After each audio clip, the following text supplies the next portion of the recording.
You're now tuned in to the Modest Men Podcast. Welcome to the Modest Men Podcast with Jason and Justin. We are back for episode 9.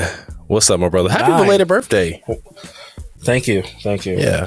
38 and feeling great. You old motherfucker. Yeah, that's right. Yeah, we're back. All right. We got these things going now. Yeah. Super excited. Happy Mother's Day. Belated Mother's Day. Happy belated Mother's Day to all. Yeah, what you guys, what was going on in the Tidmore household Mother's Day? Oh man, Mother's Day was interesting because I was not here for Mother's Day, and I was doing a Mother's Day brunch at my restaurant, and serving everybody else's serving everybody else's mama, and then my wife was hosting Mother's Day here with her sisters for their mom. So there was Mother's Day in my house without me being here, and Okay.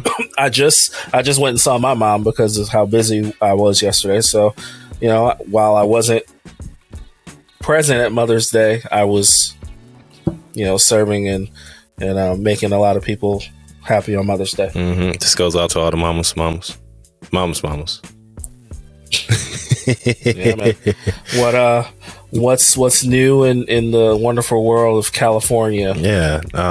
Let's see. Mother's Day was interesting. We decided to go rock climbing with family friends of ours, one of Ryan's classmates. I guess it's kind of cool because we got a good chunk of friends out here, but it's now, and with the school age, you find some more people to have friends with. So that's what we did. We went rock climbing. Never been rock climbing in my life. It was indoors or whatever, and I was scared. I didn't know if the thing was gonna be able to support my big ass, but it did. Got to the top on a few, then rappelled down. I think that's probably the scariest thing, is rappelling down, right? Because you have this automated kind of I forgot what they call it, but you got to push off the wall, right, and just kind of fall back. And I'm like, I don't know. I was a little scared, so, but it was okay. Yeah, I've never done rock climbing. I've done a small model of it, like a Ninja Warrior course, where you gotta try to run up the warped wall and all of that stuff. Really? Where's that at? Excuse me. So the last time, there's one called Adrenaline Monkey. Okay. That is out. It's near Orange Beechwood area. Okay. And it's shout out and Beechwood. Then there's another one, and then there's another one out towards the west side of Cleveland area. My wife and kids found all that stuff during COVID. Okay. When or random summers when they were trying to find stuff to do. But no, we never did the rock climbing thing. I know Zip City has something like that. I'm pretty sure Aaliyah has done something like that at one of the two. Because Sky Zone doesn't have that, but I think Zip City and Streetsboro does. Yeah, we've been to Sky Zone plenty of times. Something to those, right? Something to that effect, where there's some sort of rappel wall, Okay. But yeah, I mean, clearly you fit that. They have some harnesses big enough for you. Yeah, well, so the weight requirements was you had to be a minimum of 22 pounds and a max of 330. So Blake had just fit into that 22-pound one, right? Nice. She's at 30 pounds, right? And but she just loved actually, we kind of help her climb up or whatever, and then she'll kind of just want to jump down. So that was her big thing. Ryan and her friend had a good time doing that, and Rock got up to the top, and we slapping the backboard, like it was a bell there, right? Yep. Yeah, so it was cool. A little sore. I mean, I probably will be a lot more sore, but just a little sore in my fingers, and also just the bottom part of my forearm. And I probably you definitely underestimate how much of a workout that really is. Oh, hell yeah. 100%. Yeah. I know you saw I closed all my activity rings this week too. First time in a long time. Yeah. So I would be in more pain if I hadn't been doing this EC3's real psycho shred program. So it's crazy. This is week 2 of it. I was supposed to go do legs this morning, unfasted, but on a fasted workout, but I'm gonna do it tonight. So EC3, pro wrestler and creator of Control Your Narrative, has a psycho shred, 6-week psycho shred program. That dude is super jacked, right? And so I'm tried out, lost a couple of pounds already. Still, I gotta reach out to Steve, because they're coming into town. Yeah. Steve said they were gonna come to the restaurant, so I gotta reach out to for sure. Mr. Kai. I gotta reach out to Kai and figure out when they're coming and make sure there's enough room for those big motherfuckers to for sure sit down and eat. Yeah, we was talking about that shit. Yeah, they had a big show last night, and then they were flying out because they'll be in Detroit and then come back down to Cleveland. So they'll be in this weekend. Yeah, I think the 13th, 14th. I think they're at the Odeon. Okay. Yeah. Yeah, so it should be fun. I'm excited.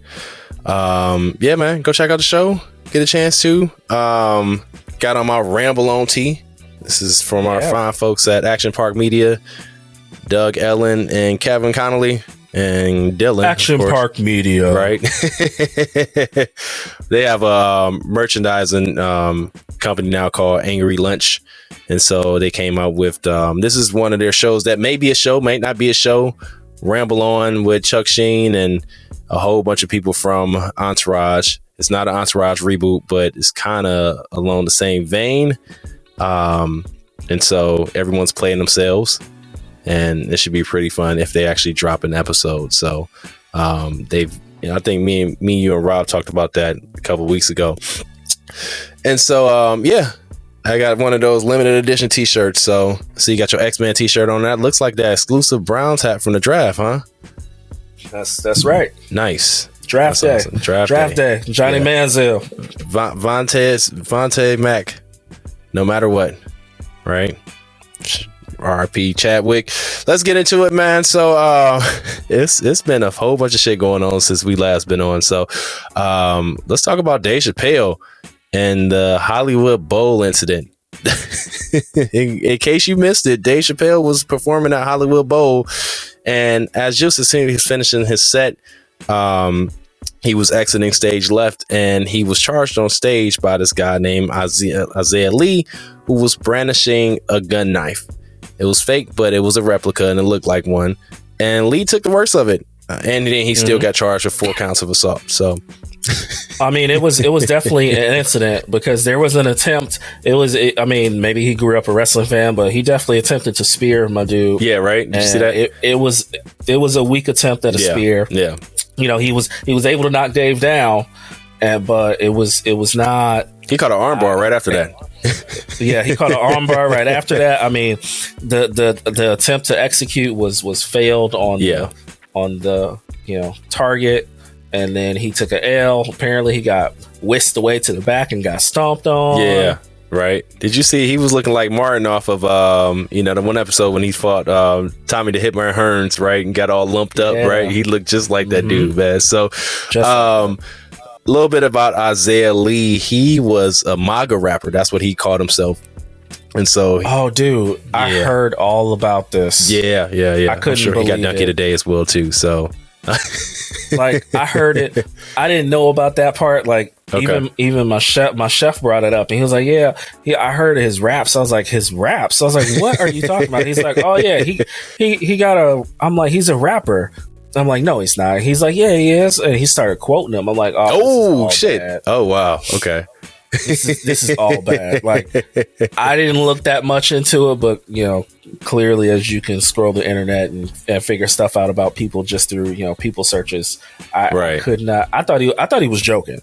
No, TMZ had that shit covered. They had a couple of links to his page or whatever, and had some bars from him, and which weak bars. Did he? So it's like, I need to know his MySpace page. Did he have a top 5? He had a top 8, right? Yeah. Did he have Dat Piff mixtapes? Like, man, do you know like the pressure of like the top 8? That shit was critical, right? You used to like go through real arguments by not having somebody in your top 8. Oh yeah. Right? Oh yeah. I mean, let's just say top 7, because you always had to have Tom in the top 8, right? Like Tom was our friend, like Tom Anderson. So yeah, first of all, the guy had a fake knife. I mean, you ever seen that video? I know you have, with the security guard, right? Just like barely patting someone down, right? Like that's what it kind of had to look like, right? Like, oh, go ahead, like an Olay, right? So I'm sure that's what happened. But yeah, like looking at the actual gun, it looked like a real, 9mm. What had a knife that was supposed to eject out of that. I didn't know those things existed, but whatever. Some old 007 type shit, right? Like Call of Duty. And So during the curtain call after the skirmish happened, Chappelle went on to speak about the incident, and he thanked Jamie Foxx and says, whenever you're in trouble, Jamie Foxx will show up with a sheriff's hat. And I guess Jamie had old Django ass. And so Jamie grabbed the mic and said, I just want to say this man is an absolute genius, and we got to make sure we protect him at all times. And he says, for every comedian who comes out here, this means everything. You're a genius. You're a legend. I thoroughly enjoyed myself, and we're not gonna let anything happen to you. So, Dave later said that, I've been doing this for 35 years. I just stumped somebody backstage. I've always wanted to do that. So, and then this is the ultimate climax of the part. Chris Rock happened to be in attendance, and he hops on stage and he grabs the microphone and says, "Was that Will Smith?" Oh, really? I swear. So I found out that it was, so I guess that's going to be a Netflix special. Yes. Yeah. Yeah. And I wonder if they're going to edit any of this out. They can't. That right. You gotta let it play, because it was basically at the end. It was at the end of the festival, right? Yep. So you gotta let it run. You gotta let that go. Yeah. You definitely need to leave that in there now, right? Absolutely. So, Chris Rock has been taking his shots now. He's finally very strategic and took the perfect opportunity to go ahead and say that. He's had a quote recently saying, "I just got slapped by the softest M word in hip hop history."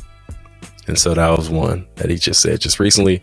By the way, because I've been on this for the past 24 hours, Kendrick Lamar, The Heart Part 5. Did you watch the video? No. Yeah, you got to watch the video, bro. I mean, yeah, it was. I'm not. You know what? Fuck it. I'm gonna talk about it because I got to. So on his album cover, it's literally 5 hands on there, and so one was Kobe with the broken finger sleeve, right? You had OJ Glove, right? You had what was it? Nipsey Hussle.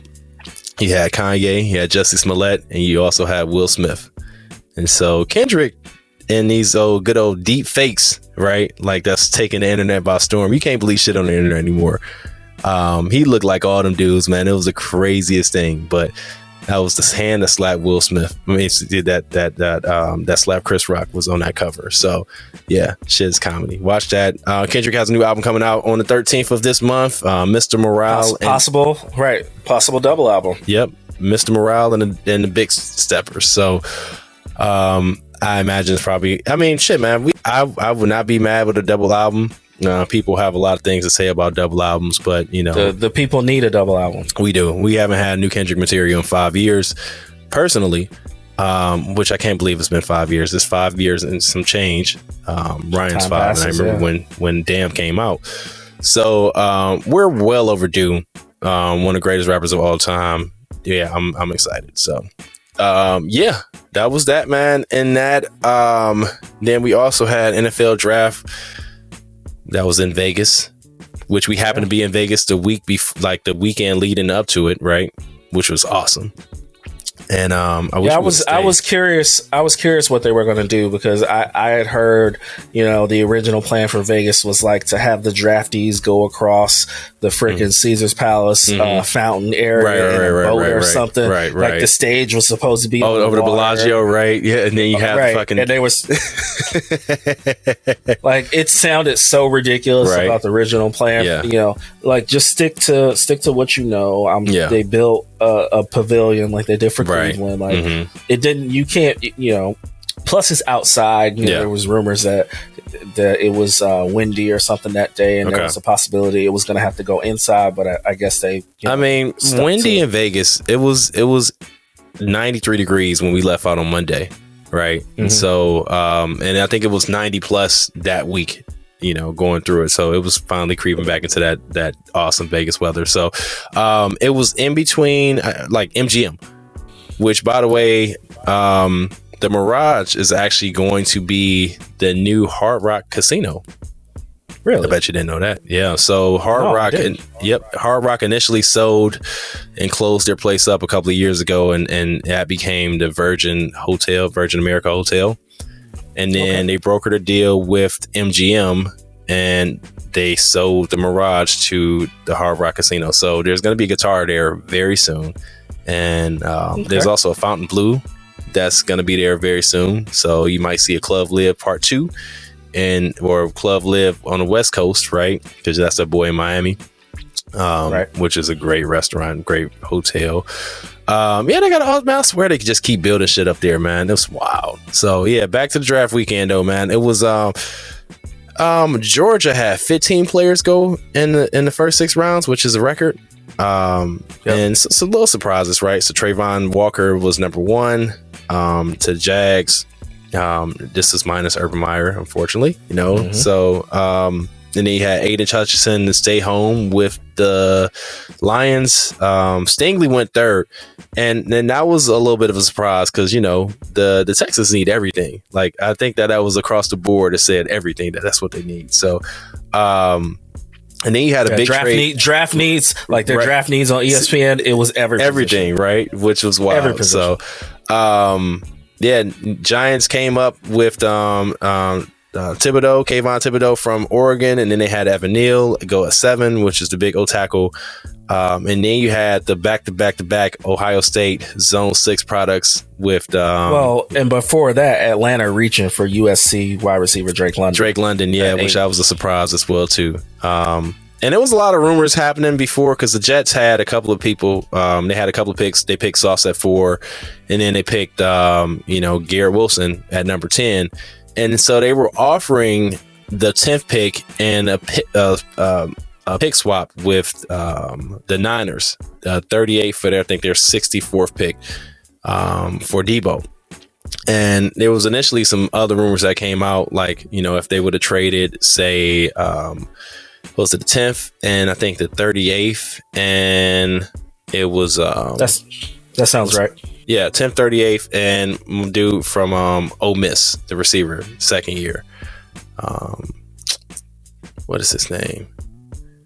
Jets. I had him on my fantasy team. Rookie receiver. Elijah Moore? Yeah, Elijah Moore. There we go. Yep, there we go. Yeah. That would have been a deal for the Niners to take, but they didn't offer that. They was trying to be cheap and wanted to keep that. So Debo, by the way, has refollowed everyone on Niners organization again. I noticed. Right. he did refollow. I noticed. Right. So you had the back Ohio State Zone 6 products in the receiver room. Shout out Brian Hartline.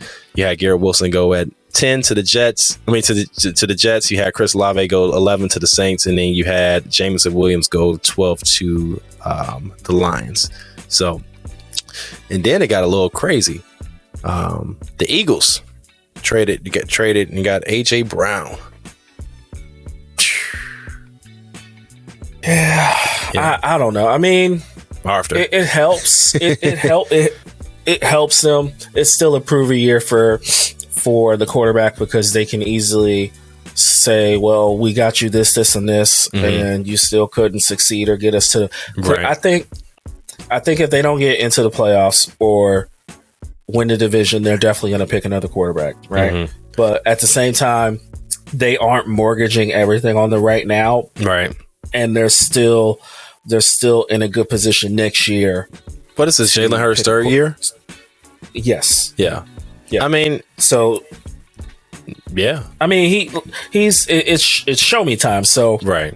I respect them doing whatever they can to help him, but at the same time, they're like, if he's not the guy, we have the proof to say, here's what we did for you, and we still couldn't make the playoffs, or we still couldn't beat the Cowboys, and we're still 3rd in the division or 4th in the division because Washington's been to the playoffs and Dallas has been to the playoffs, and you're 3rd or 4th. So it's like, I get it. I mean, but all right. So here, you're getting AJ Brown. Is AJ better than Debo?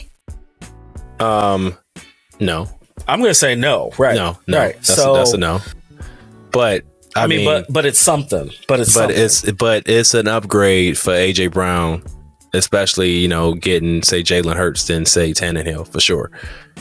And it's going to be a pass-friendly offense, which, by the way, they didn't really have a lot of success passing the ball to their receivers because they had Jalen Reagor, right, and a whole bunch of other bust at the receiver position there. And then still obviously Dallas Goedert, right?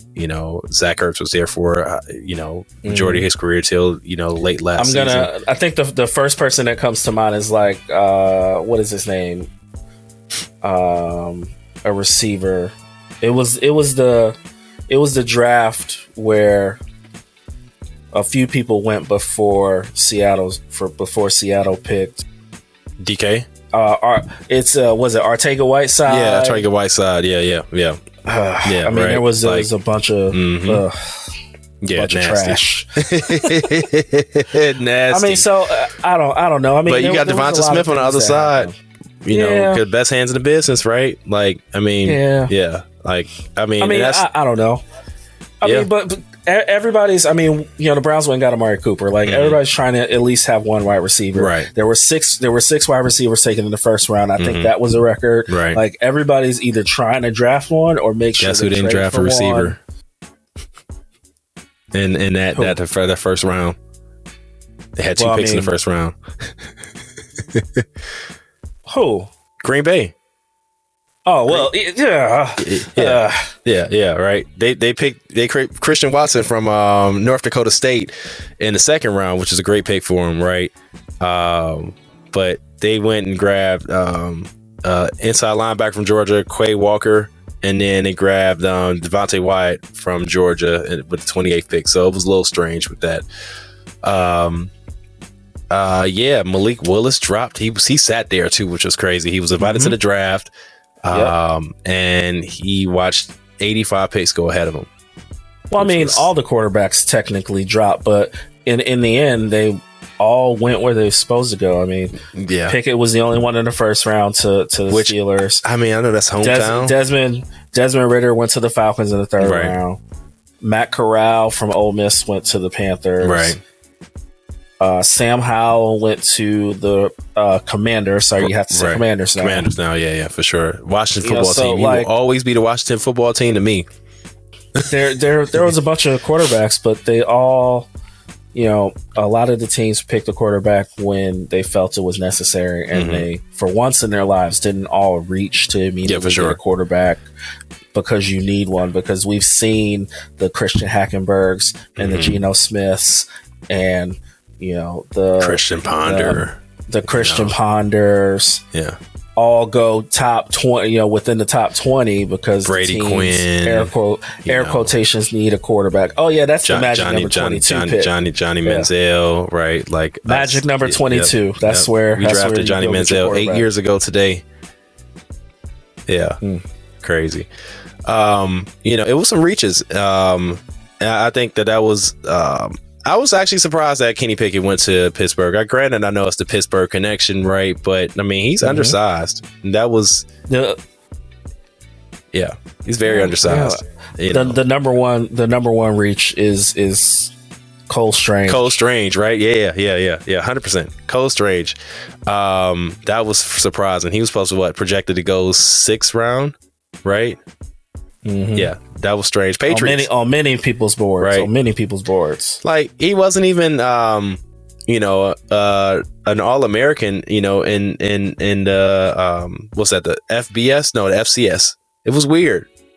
It's like, but I'm gonna shout out my nephew real quick, Jeremy Jenkins, who's at Augustina College. His old big monster ass. He's 6'7", 310. Will graduate with 3 degrees. And if Cole Strange could get drafted in the first round, you definitely got potential to go first round, my boy. So just keep working hard.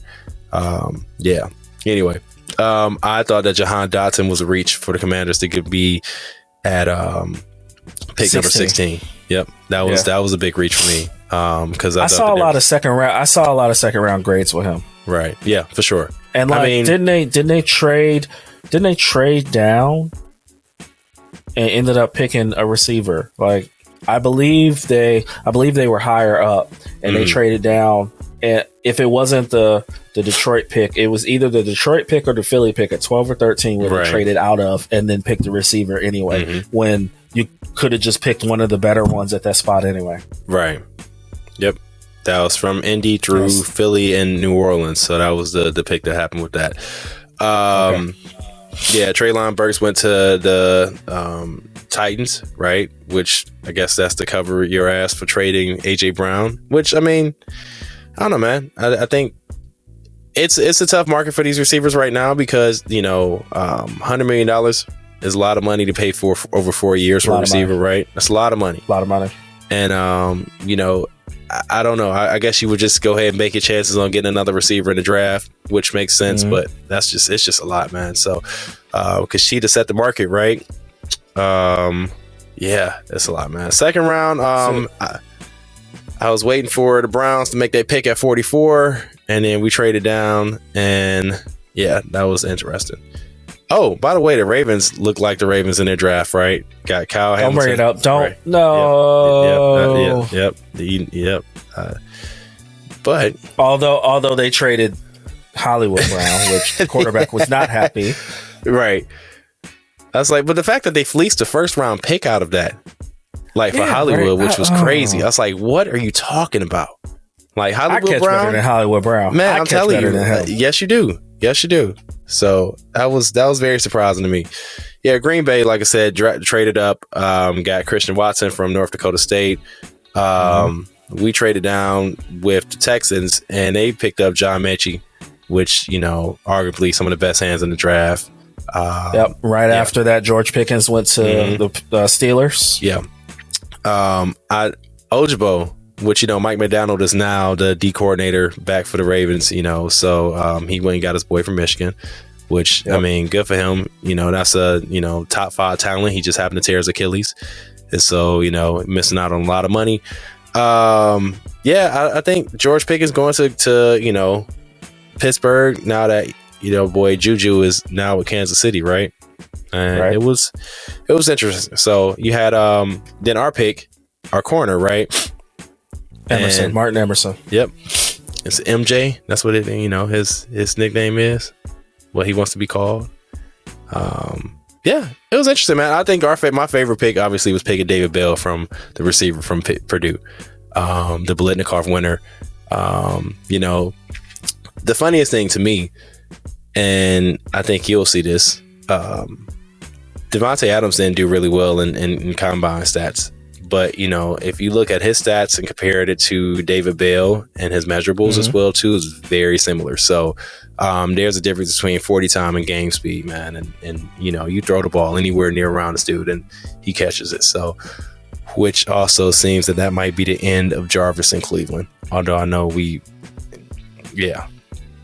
hope he comes back, but I mean, even in their post draft analysis, they mentioned Jarvis Landry. You know, they say Bell is an NFL ready route runner. You know, who can make immediate contributions. So like, you get younger and cheaper by getting the same production, right, and faster as well too, right? Yeah. And then you had Perion Winfrey from Oklahoma, D tackle. That's a big boy. Man. Yeah, that's a big boy. Man. That's a big boy. So, what other steals you thought in the draft that might have been, you know, a big steal? I really, you know, when I saw I agree with the David Bell pick.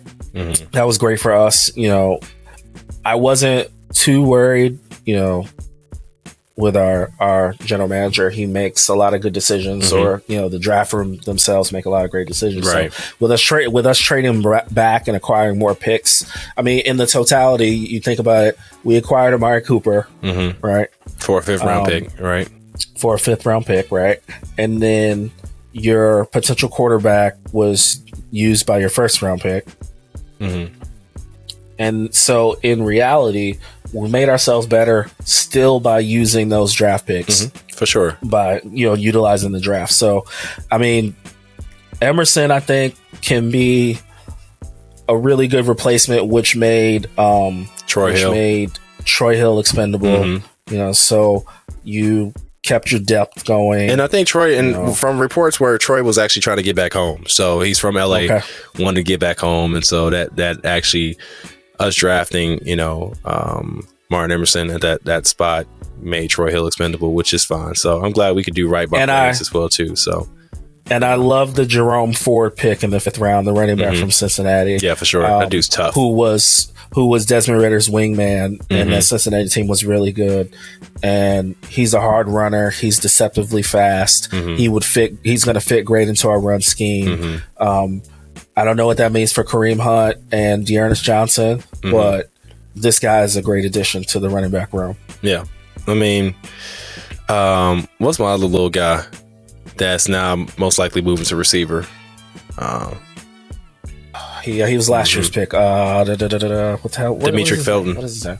Dimitri Felton. There you go. Right. This is his second or third year there? It's his second year. I mean, you can make him. I mean, they should technically he should be a kickoff guy. Yeah, for sure. He should be the scat back. He should be the what was the guy from San Diego? Who you talking about, Sproles? Yeah, we really need to make him a Darren Sproles type. Okay, where he's everywhere for sure.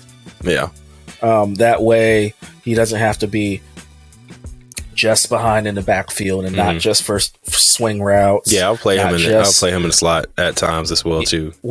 So he can catch bubble screens, right?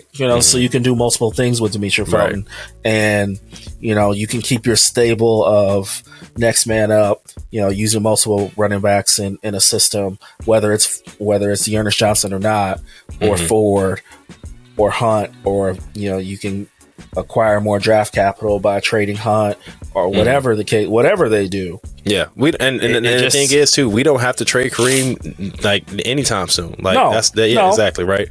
And so because the draft is going to pass, you know what I mean. So like at this point, we gotta, and how whittled down our locker room was as far as with injuries and COVID, things of that nature last year. So the more depth we have will be the better, especially given what the offense is going to look like and what we've seen over the past couple of years. So, by the way, your RB1 was squatting 675 today. I saw that. Yeah, that's nasty, monster, man. Nicholas, ladies and gentlemen, I've never seen barbells bend that much. Yeah, for sure. Yeah, when you got that kind of weight on it, it definitely flexes. Because it kind of it's nasty. We also picked up Kate York. That was a really good pick for us. Find me my kicker. Yeah, I mean that one kick that he kicked against Florida, bro, with the fog. I remember that game. I remember watching that. It was, I don't even know how the hell he just knew where it was going to go through the upright, and no one else knew it, but that boy straight through. It was nasty. So, yeah. By the way, you mentioned money. There is a certain number, and it has to do with our next topic, that is a distinct number, and that number is 18 million. That 18 million is attached to one Baker Mayfield. Yeah. Oh God, Baker. He's still a Brown, and still a Brown. And I saw a lot of funny takes out there. It's like, oh, well, they know the Browns gonna cut him, blah blah blah blah. And it's like, I mean, will we? Like it's all kind of. I know he won't suit up per se. You know what I mean? But it should be. They can sit on it. They don't have to do anything. They don't have to make a move at all. But there weren't teams. See, I think, and Baker hurt himself as well too, because if Baker would have just shut up, right? Like been a professional about those things, like he could have been traded easily. There wouldn't have been no problem. I mean, shit, he was out there doing podcasts we never heard of. He could have came on our podcast. Oh, for sure, absolutely. I would have dogged his ass out.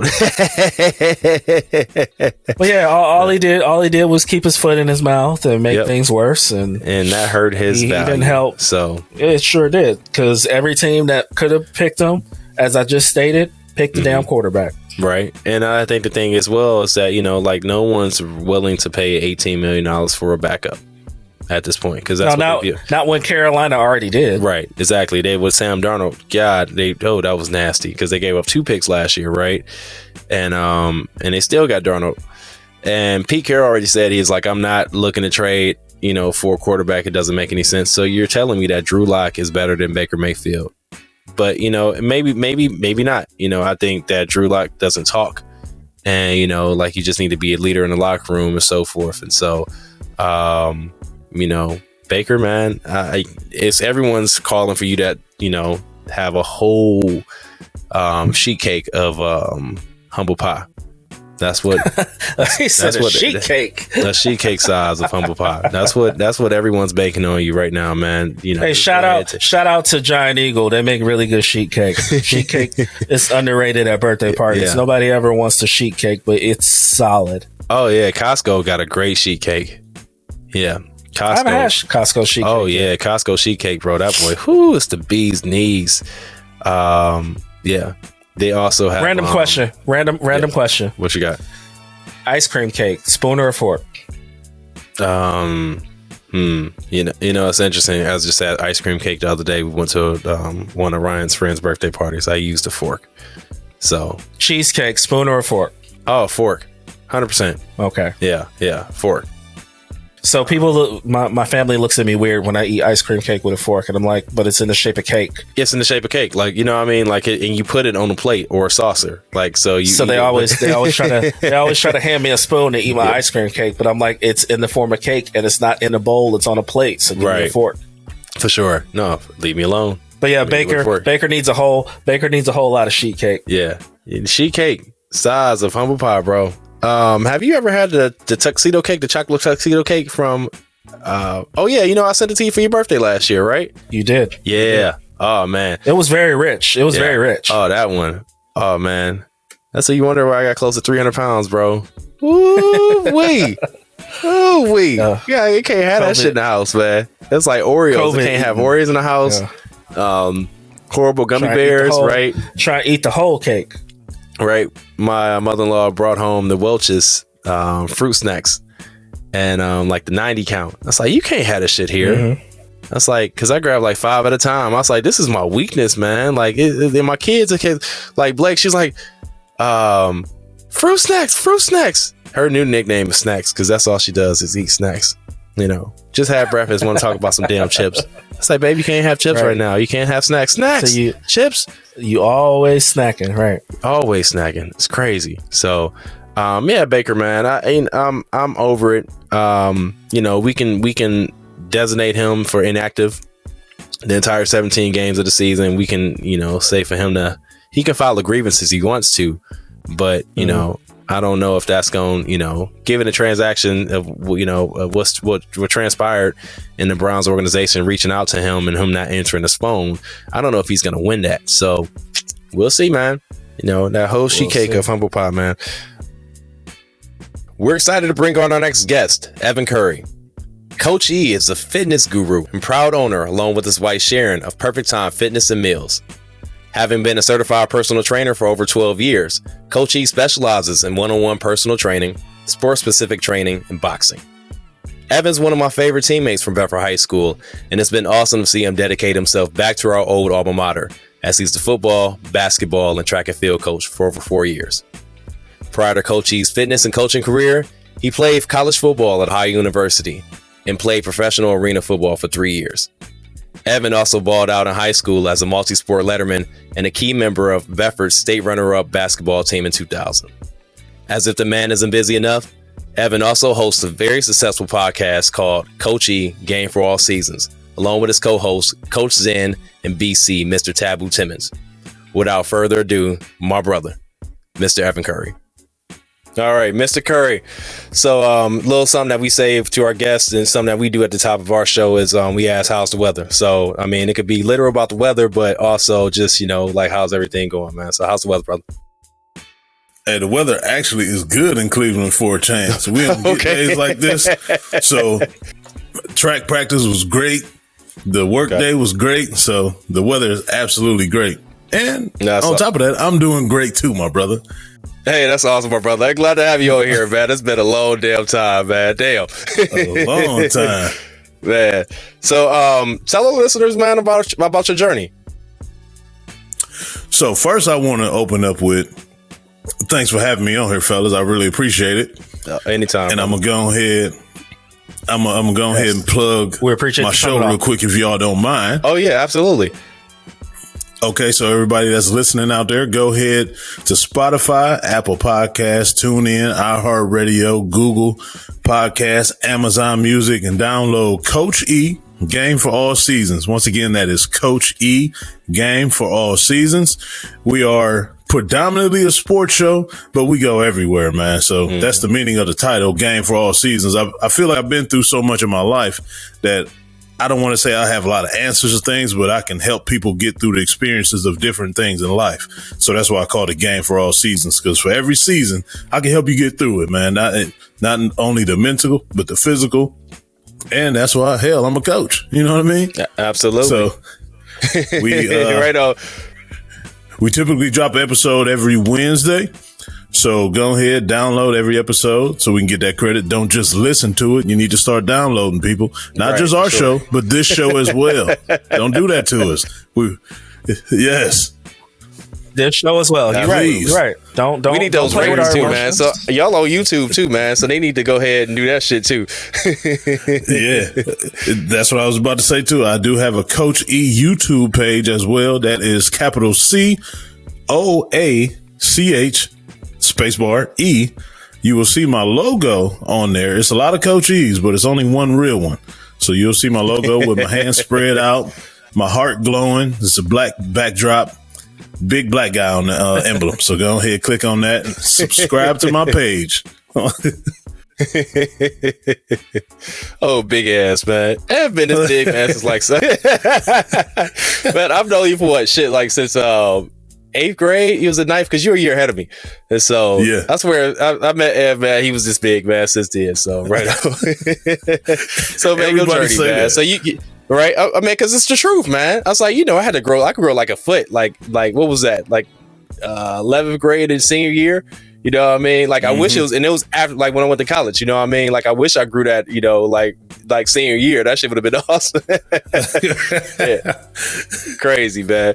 So yeah, man. I know like played arena football. I mean, like you played at OU for 4 years, man. Like, tell us about your journey, man. Like, it's been a while, man. So tell our listeners, man, who you are. So my government name is Evan Curry. I was born in Cleveland, Ohio, attended Bedford High School with my boy Jay. We, our moms are very good friends. His dad, very good friends with my mom and everything. Very close family, church going family. Church family. His dad. Right? Second tabernacle. You know what I'm saying? Switch to the word church. All that. Word church, exactly. And his dad is the best bongo player of all time. I swear. Dude be getting down on the bongos, man. Shout out Bob Jenkins, man. Hey, man, you know, it's funny, man. Like, I was thinking, what song was I thinking about the other day, man? And your mom, every day is a day for Thanksgiving. And I remember, man, your mom hit those notes, man. Oh, man. Classic. Yeah, absolutely, man. Yeah, so I attended Bedford High School. I played football, basketball, and track. But life is a crazy thing, man. You always think you know what you're going to do with your life, and you think you always know what's best for your life at that time when you're going through it as a youngster. So my whole life, I thought I was going to be a basketball player. I was always taller than everybody. So at this present day, I'm 6 feet 4 inches. I have been this height since the 6th grade. So in my mind, I was eventually going to be 6'7", 6'8". You know what I mean? I was always playing center on the basketball team. So just because of my jumping ability, I always thought I was going to be a hooper. I played physically. Like I got after it. My intensity was crazy. Sometimes I'll have stupid fouls. I'll get some technicals or whatever just off of my physical play. So a guy named Ricky Perez, shout out to Ricky Perez. Shout out Rick. He was, yes, a good guy, man, brother. Yeah. So he was the starting quarterback on the football team. He's talking to me in 10th grade like, hey, man, you play center in basketball, right? I was like, yeah. He's like, you're 6 feet 4 inches, right? I'm like, yeah, what's wrong with that? He was like, name me a 6'4" center, either in college basketball or the NBA. I was like, Charles Barkley. That was the only name I could come up with. So he like, yeah, but I love you, you my boy, but you ain't Charles Barkley. So I think you need to come out here and play football with me. So I'm like, I don't know, Rick, man. Never played football before, so I don't know. I think I'm going to just stick to being a hooper. He like, no, okay, so I'll make you a deal. Just come to this workout with me, see how you do. If you like it, you can stay and play with me. If not, I understand. At least you gave it a try. You can go back and play hoops for the rest of your life. So I'm like, all right, that's a deal. So my 11th grade year, Well, actually, that was the end of my 10th grade year. The springtime going into the 11th grade, that was the end of his junior year. He was the year in front of me. So we had this thing at the school called May Madness. It was always a workout, and May Madness was no joke, Jay.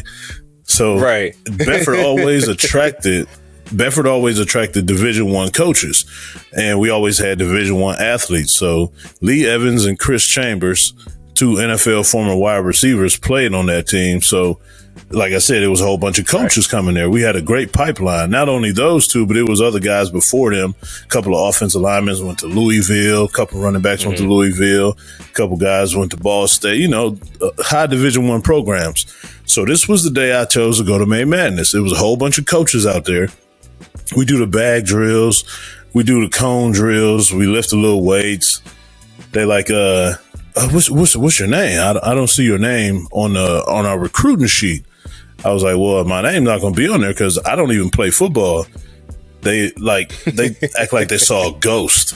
Their face just like totally went stone. Eyes got big, mouth dropped to the floor. Like, wait, you never played football? I'm like, no, I'm just here because my friend told me to come to the workout. He wanted me to play football. This is my tryout, so to say. So they're like, well, we got to see you do a couple more things. And after that, we'll talk to you after the workout. So we do a couple more things, do a couple sprints and everything. And after the practice was over, it was at least like 10 Division I colleges talking to me. And I'm like, yo, fellas, y'all got to remember, I don't know anything y'all talking about because I don't play football. So y'all got to talk to Rick, get all the information from Rick that y'all need. So Rick talked to him like, yeah, this is my guy. He never played. I bribed him into coming today. So ever since that day, I got so many letters for recruiting in football. It was like Syracuse, Iowa, Louisville, Boston College, Michigan State, Ohio State, pretty much like all of the Big Ten, Big East, things like that. And I'm like, man, is football really this easy? Now, mind you, I still haven't played a game. I'm just saying, I never played a game at that point. So in my mind, I'm like, damn, football this easy? Why didn't I play football? So fast forward to the season starting my 11th grade year. That would be Ricky's senior year. Man, I ended up starting at tailback. I ended up starting at defensive end. And I had like 11 sacks my junior year. And that just took off with my recruiting process. Man, next thing you know, Nick Saban was at my house when he was at Michigan State. Crazy. That was when, what the hell? I forgot the Ohio State coach name. Cooper. Oh, Trussell. Cooper. Oh, was Cooper there? Okay. Yeah, that's right. That's right. That was before. Yeah. That's right. Yeah. That's true. Cooper was at the house. It was a whole bunch of coaches would come to the house, call me on the phone, call my mom on the phone, drop letters off, postcards, the handwritten letters. See, a lot of kids nowadays, when they get one letter from a school, they think like they're on the radar. But if you have a printed letter with a printed signature, they really don't know who you are. You're just on a mailing list. So unless you get that handwritten joint, you're not getting recruited for real. But once you get that handwritten, you in there like swimwear. You in. So that's awesome. Yeah. So then carry over to my senior year, I had another great year. I actually was ineligible my first 3 games of my senior season. I was still clowning, not taking things serious, taking everything for granted because in high school, if you're a good athlete, they just pass you through. So I was just doing enough to get passed through. So it eventually caught up with me, missed the first 3 games. So I played the last 7 games. We never made it to the playoffs. There was a shitload of us out that year. Yeah. The first 3. Yeah, it was a shitload of us. Yeah. It was me, you, Howard, Keenan. No, Keenan wasn't out. Keenan played. It was definitely me, you, Howard, and like 3 other cats. So once we came back, that's when I had another great game. My first game, that was against Garfield, at Garfield. Okay. I had 4 sacks, 3 forced fumbles, and all that. That's when we played James Taylor. He was the receiver for Garfield. He ended up going to Michigan State. So Nick Saban happened to be at that game because he was already signed with Michigan State. And that's what like really, really got me close to going to Michigan State. I almost went there, but during the senior year, that's when, I got my girlfriend pregnant at the time. and a lot of schools found out that I was about to have a child, and they kind of backed off on me. Michigan State was working with me. Ohio University was still working with me.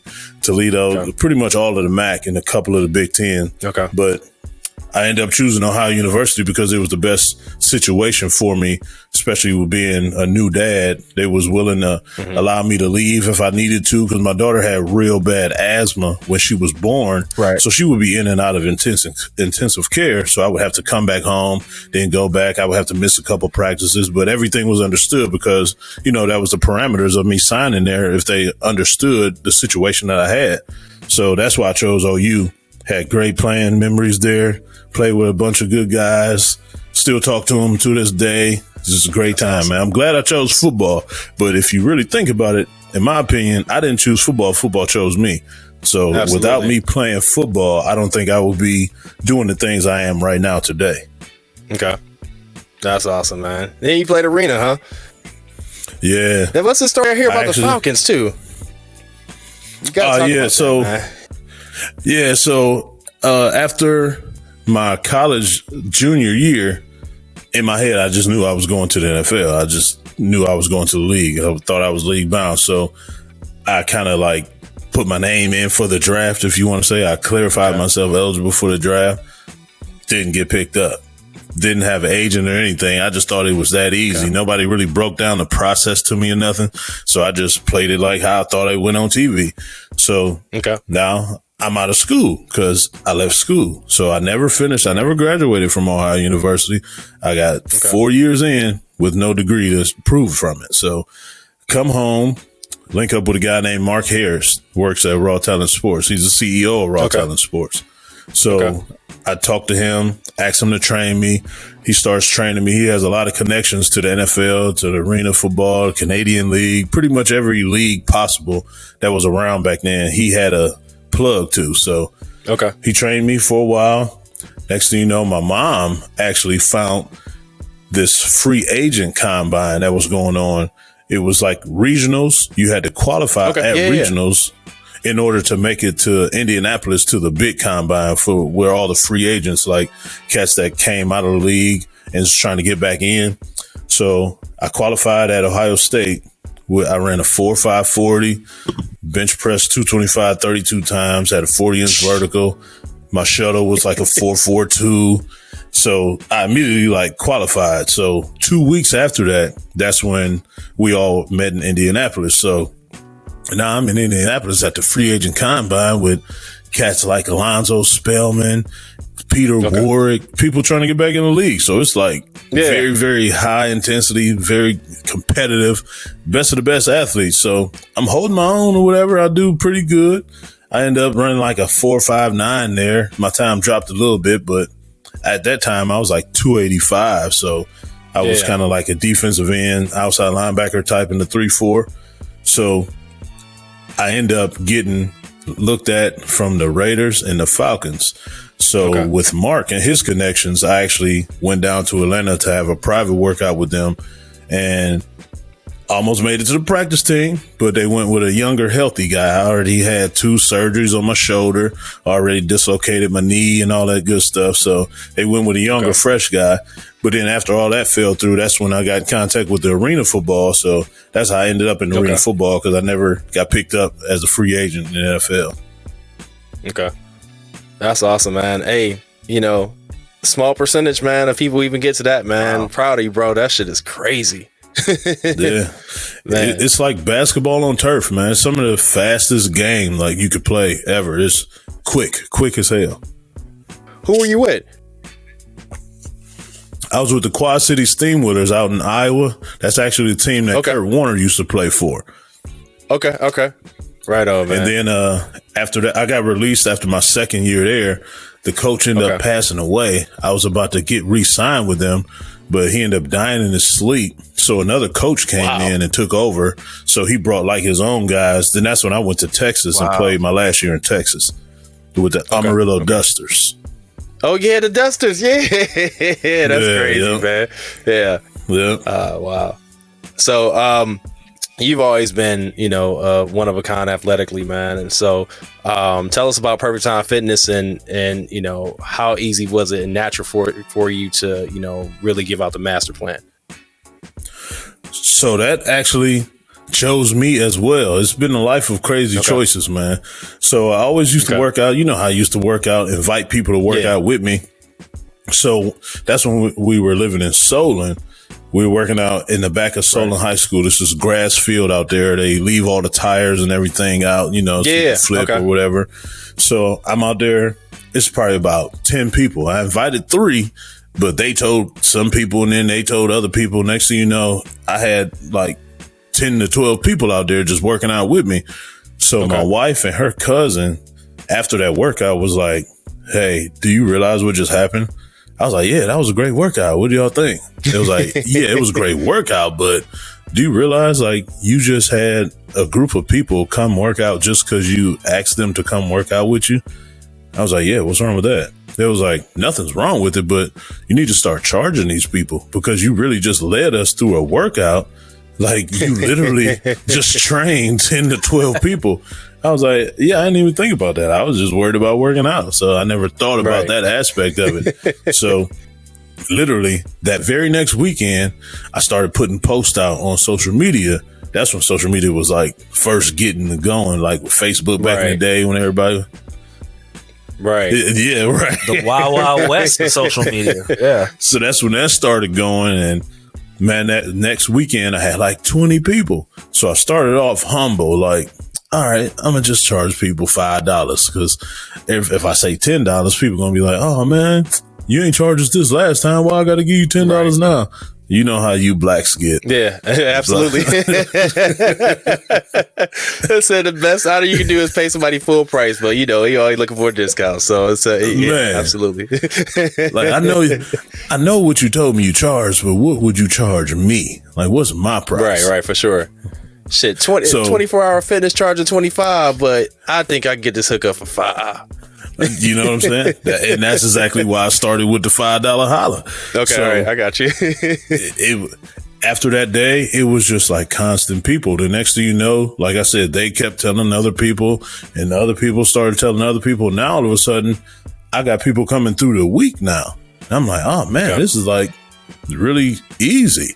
So I went and got certified because little do people know in the state of Ohio, you can claim to be a personal trainer and you don't need to be certified or anything. You are covered under the state of Ohio's personal trainer law. So a lot of people don't know that. Yeah, a lot of people don't know that. So if you never had any education or anything as a personal trainer and anybody comes and work out with you and get hurt, you're still covered by the personal training law of Ohio. It's the weirdest shit ever. I never even knew that was even legal. Okay. But I wanted to do it the right way because once I saw the way things were going and my wife was always in my ear, like, you could really make this a career. Like, you really should do this. I'm like, yeah, I don't see anything wrong with it. So that led me into coaching football. I coached my first year at St. Vincent St. Mary down in Akron. And end up getting kids coming from Akron all the way up here to work out with me. And then that's when I knew, I was like, yeah, this is really getting serious. So we was always talking about, because anybody out there has ever had my wife's food, best food ever in the whole wide world. And I'm not saying that just because she's my wife, like it's really damn good. That's why I was kind of late coming out here. I was still eating my damn food. Hey man, I'll be back home in the summertime, so I'm rolling through. Oh yeah, please. More than welcome, brother. Absolutely. More than welcome. So I always told her, like, she should start her own cooking or catering business or whatever. She like, nah, nobody gonna eat my food like that. So we always had gatherings or barbecues in the summertime, and they like, man, who made this food? This food is good. We like, she made it. She made everything. It was like, you cooked all this food? She has no clue how to cook for 2 people. She always has to cook like so much food, and she tries to blame it on me. Like, you so big, you eat so much, so I gotta cook a lot. But I'm like, I'm convinced you don't know how to cook for 2 people. There's always like a 10-person meal. So she got mad at me when I told her, like, this is your gift. Just like you told me that training and everything was my gift. This is really your gift. Like, you should really try to do something with it. So we was bouncing ideas off of each other, and she's actually the one that came up with the name Perfect Time Fitness and Meal Prep. So she ended up taking my advice and started cooking for a couple of my clients. A couple of the clients loved it. They start telling other people. I start telling my other clients about it. Next thing you know, she had about 7, 8 of my clients, and then some of their family members. So now we got the LLC and got things rolling, man. Now it's full-fledged awesome, Perfect Time Fitness and Meal Prep. That's wonderful, man. Hey, congrats. I love to see y'all doing that, man. That's awesome. I see the meals on Facebook, and I'm like, damn, nice. So y'all ship internet, over across the country, right? Put that dry ice in there. Hooked up on right, exactly. Tim, you gonna have to go down. Tim was in Hudson, so he gonna have to come see you. Yeah. Oh, dog, you right up the street, man. Are you by chance by Oak and Embers? One of my favorite spots to go eat at. I'm right down the block from there. Yeah. Okay. Don't be surprised if you catch my me food's out better than Oak and Embers, but it's on the block. I mean, yeah. If I see you emptying out Oak and Embers, I'll just tell you to come to my spot. Yeah, because that's right. You are a chef, right? Yes, sir. Yeah, I heard a couple of I've been doing my research on y'all too, man. I listened to a couple episodes already. Appreciate it, brother. That's awesome. So, now that the kid's a little bit older, man, how's it been for you and Sharon, being empty nesters? It's actually kind of weird because we're still so young, and we just have a lot of time. So we just I can't wait. I'm almost there. I can't wait. How much longer you got?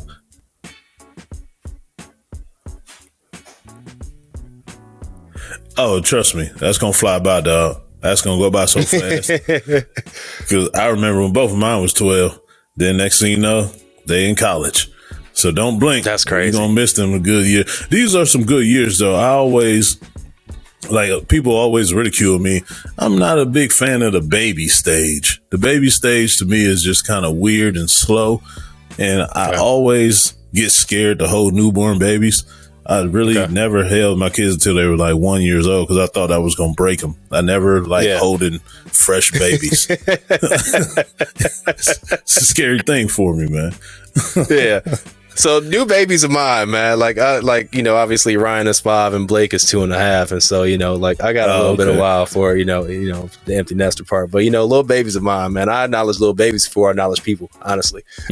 Oh, okay. Yeah. I had this one little baby. We was at a birthday party 2 weeks ago, man. And this little baby was like, hi. And got her foot and she just cried, bro. And it broke my heart. Because little babies don't cry with me, man. I was like, oh. And every time I walk in a room, the baby will see me and it's got a special bond. Oh man, I'm telling you. So don't let Jason fool you. His children are large humans. They are not babies. It's true. Even at 5 and 2, they are as tall as me. Yeah, but once you get to the empty nester part, you're gonna enjoy it, Jay. It's gonna be fun. I try to tell people just try and find time, stuff to do with that downtime. So that's a lot of time that we do with the brainstorming for the company and our next move or whatever, or hell, our next trip. We're able to. I was about to say, I got vacation coming up. Go. Yeah, matter of fact, I just talked about Howard. We're going to Cancun because Howard's getting married down there. No shit. Yeah, that's right. Okay. Yeah. I saw you got engaged. 12. That's awesome, man. Yeah, so that's 1 week before our anniversary. So we're going to kill 2 birds with one stone. Go down there for their wedding and just, soak it up for our anniversary, man. That's awesome, man. Shout out Howard Grove, man. Hey, man, one of the strongest people I know, for sure. 100%. And don't call him little. You're going to get pissed if you call him little. Yeah, I know, man. Look, hey, Tim, let me tell you, I'm not even going to tell you how much Howard weighed, bro. But I remember, man, this is high school, bro. Howard's put up 405, no problem, bro. I was like, damn, bro. Hey, 5'7" though. Oh yeah, right. For sure. Hey, bro. Fucking beast, man. Yeah, you don't mess with guys that little for sure. Not at all. You don't play around with us. So Evan, you're talking about you're a coach and you're a trainer, you're a businessman. How do you find the balance with everything you have going on in your life right now? It goes back to the way I was raised. I was always raised to have a routine.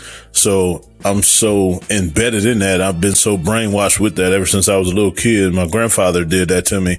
Shout out, rest in peace, Willie Frank Evans Sr. He was a military man, and he raised us when we were younger. Like, he would just show up at our house at like 5 o'clock in the morning and wake us up and make us do stuff before we went to school. So that was literally from the time I was like 8 or 9 years old all the way up until freaking high school. So it was that routine that I had. Wake up early, do something, go to school, go to practice, come home, do something again, then go to sleep, get ready for the next day, because I know we about to come over with some more trash the next day. So it's pretty much how I live my life now. I got a set routine where I train at 5 o'clock in the morning, 5 a.m. to 6:30 a.m. Train people at the gym. I also drive semi-trucks during the day. So I drive my truck from 6:45 to about 3 p.m. Then that's when I make my way to the school. We got practice, whether it be football, basketball, or track. Right now it's track season. So we got track practice from about 3:30 to 5. Then I leave, go straight up to the gym from about 5 to 8 p.m. and wake up, do it all over again. So it's just that same constant routine that allows me to find a balance. Mm-hmm. That's awesome. Nice. I just started doing that 5 a.m. Man. That shit nasty. Ooh, I love it. I love it. It's a peaceful moment though, because I don't have no calls coming in. You know what I mean? So I get back home, get ready for school, man. Right? Like for real. And so I don't mind working out at night, but like it's a lot of distractions. At night. You know what I mean? So like the dogs come outside. Like girls like getting in the way, and I'm like, yo, like let me go. So been doing the 5 a.m. for about 2 weeks now, man. And so I get it. Okay, absolutely, yeah, for sure. Yeah, it's always good to have a good routine, and just to have some structure, just to have what you need to get done. You got everything set up. So, but to have time to yourself, you still have to make that a part of the routine. Just to have moments for ourselves, whether it's mindfulness, whether you're meditating or working out or yoga or anything in that like. It's always good when you can follow something, and keep that healthy balance, for sure. Absolutely. So you already mentioned your podcast, sir, and you're about 60 episodes in. I haven't listened to them all, but Jay keeps me in the loop with everything that's going on. And tell our listeners, how you met your co-host and how the dynamic works with having 3 co-hosts. So the way that works is my cousin is Byron, Mr. Taboo Timmons. He's my cousin through my wife, Sharon. So that's how it came to fruition. We would always be together, and he would ask me questions about sports, because everybody calls me like a walking sports center. I would know people's names that nobody would ever know. I would know stat lines that nobody would ever know. So he's like, man, you need to do a show. You got too much knowledge to just be sitting on the couch telling me about it. We need to get people to know you and like get a podcast going or something. So we said that probably about 5-6 years ago. So we would say it like every year, every time we would get together, we would just keep saying it and saying it. So one day I got sounds tired. Familiar, right, Timor? This origin story sounds all too familiar. So at been this shit off for years, man. The best way to do it is to just literally do it. So I got tired of us talking about it. I'm like, yo, B, we really need to get this going. So the other guy, the main guy, his name is Zen. He's the host, the producer, the editor. He's the brains of the operation. Byron is the IT guy. Zen does everything. I'm just the guy. I'm the talent. I come here, sit in front of the mic, and answer the questions they want me to do.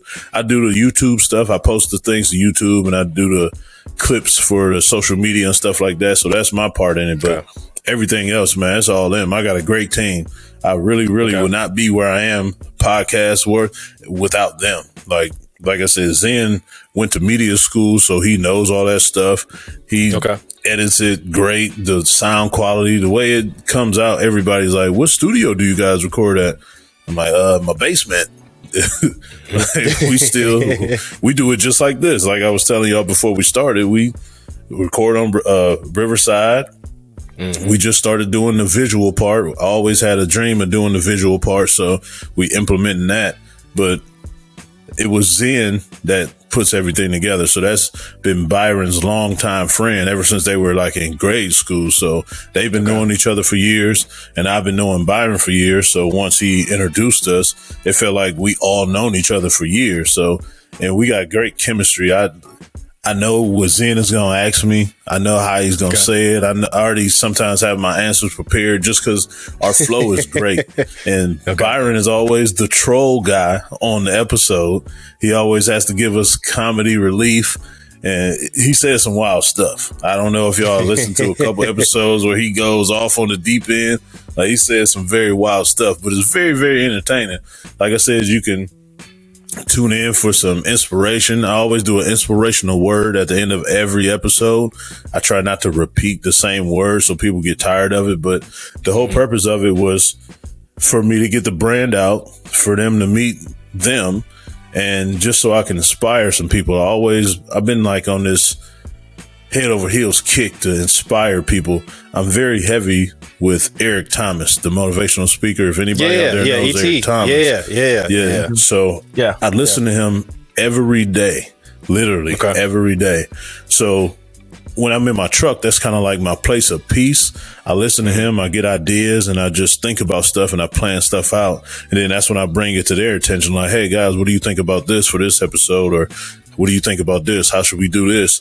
And then I never really, I know it's Coach E Game for All Seasons, but I'm not that guy to say, hey, y'all, we're doing this and that's it. I can't do that because, like I said, they know way more about that than me. So I really bring it to them and see what they think about it. And if they don't agree, I'm like, well, that must not be a good idea because that's their perfection realm. So I can't override them or we'll be out here sounding dumb.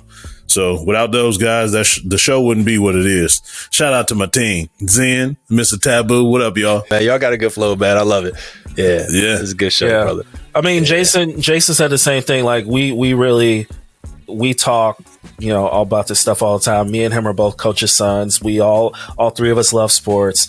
I get it all the time too in restaurants whether it's coworkers or the regulars, they always want to come up to me and want to talk about sports and ask me about stuff and all the hit me for the random knowledge because they know I have it. And it's it's the same thing when we at the cookout, when you're at the gym, when you're at the grocery store. Some people just look at me, and I know chickens get it all the time, and you look at somebody and be like, they know about sports, let me just start talking to them in the grocery store about the Browns or about the draft or about UFC. Like, I just have a face that says, ask me a sports question. So the two of us are just like, well, we might as well just do this podcast because we already up in it deep. So we might as well just do what we do.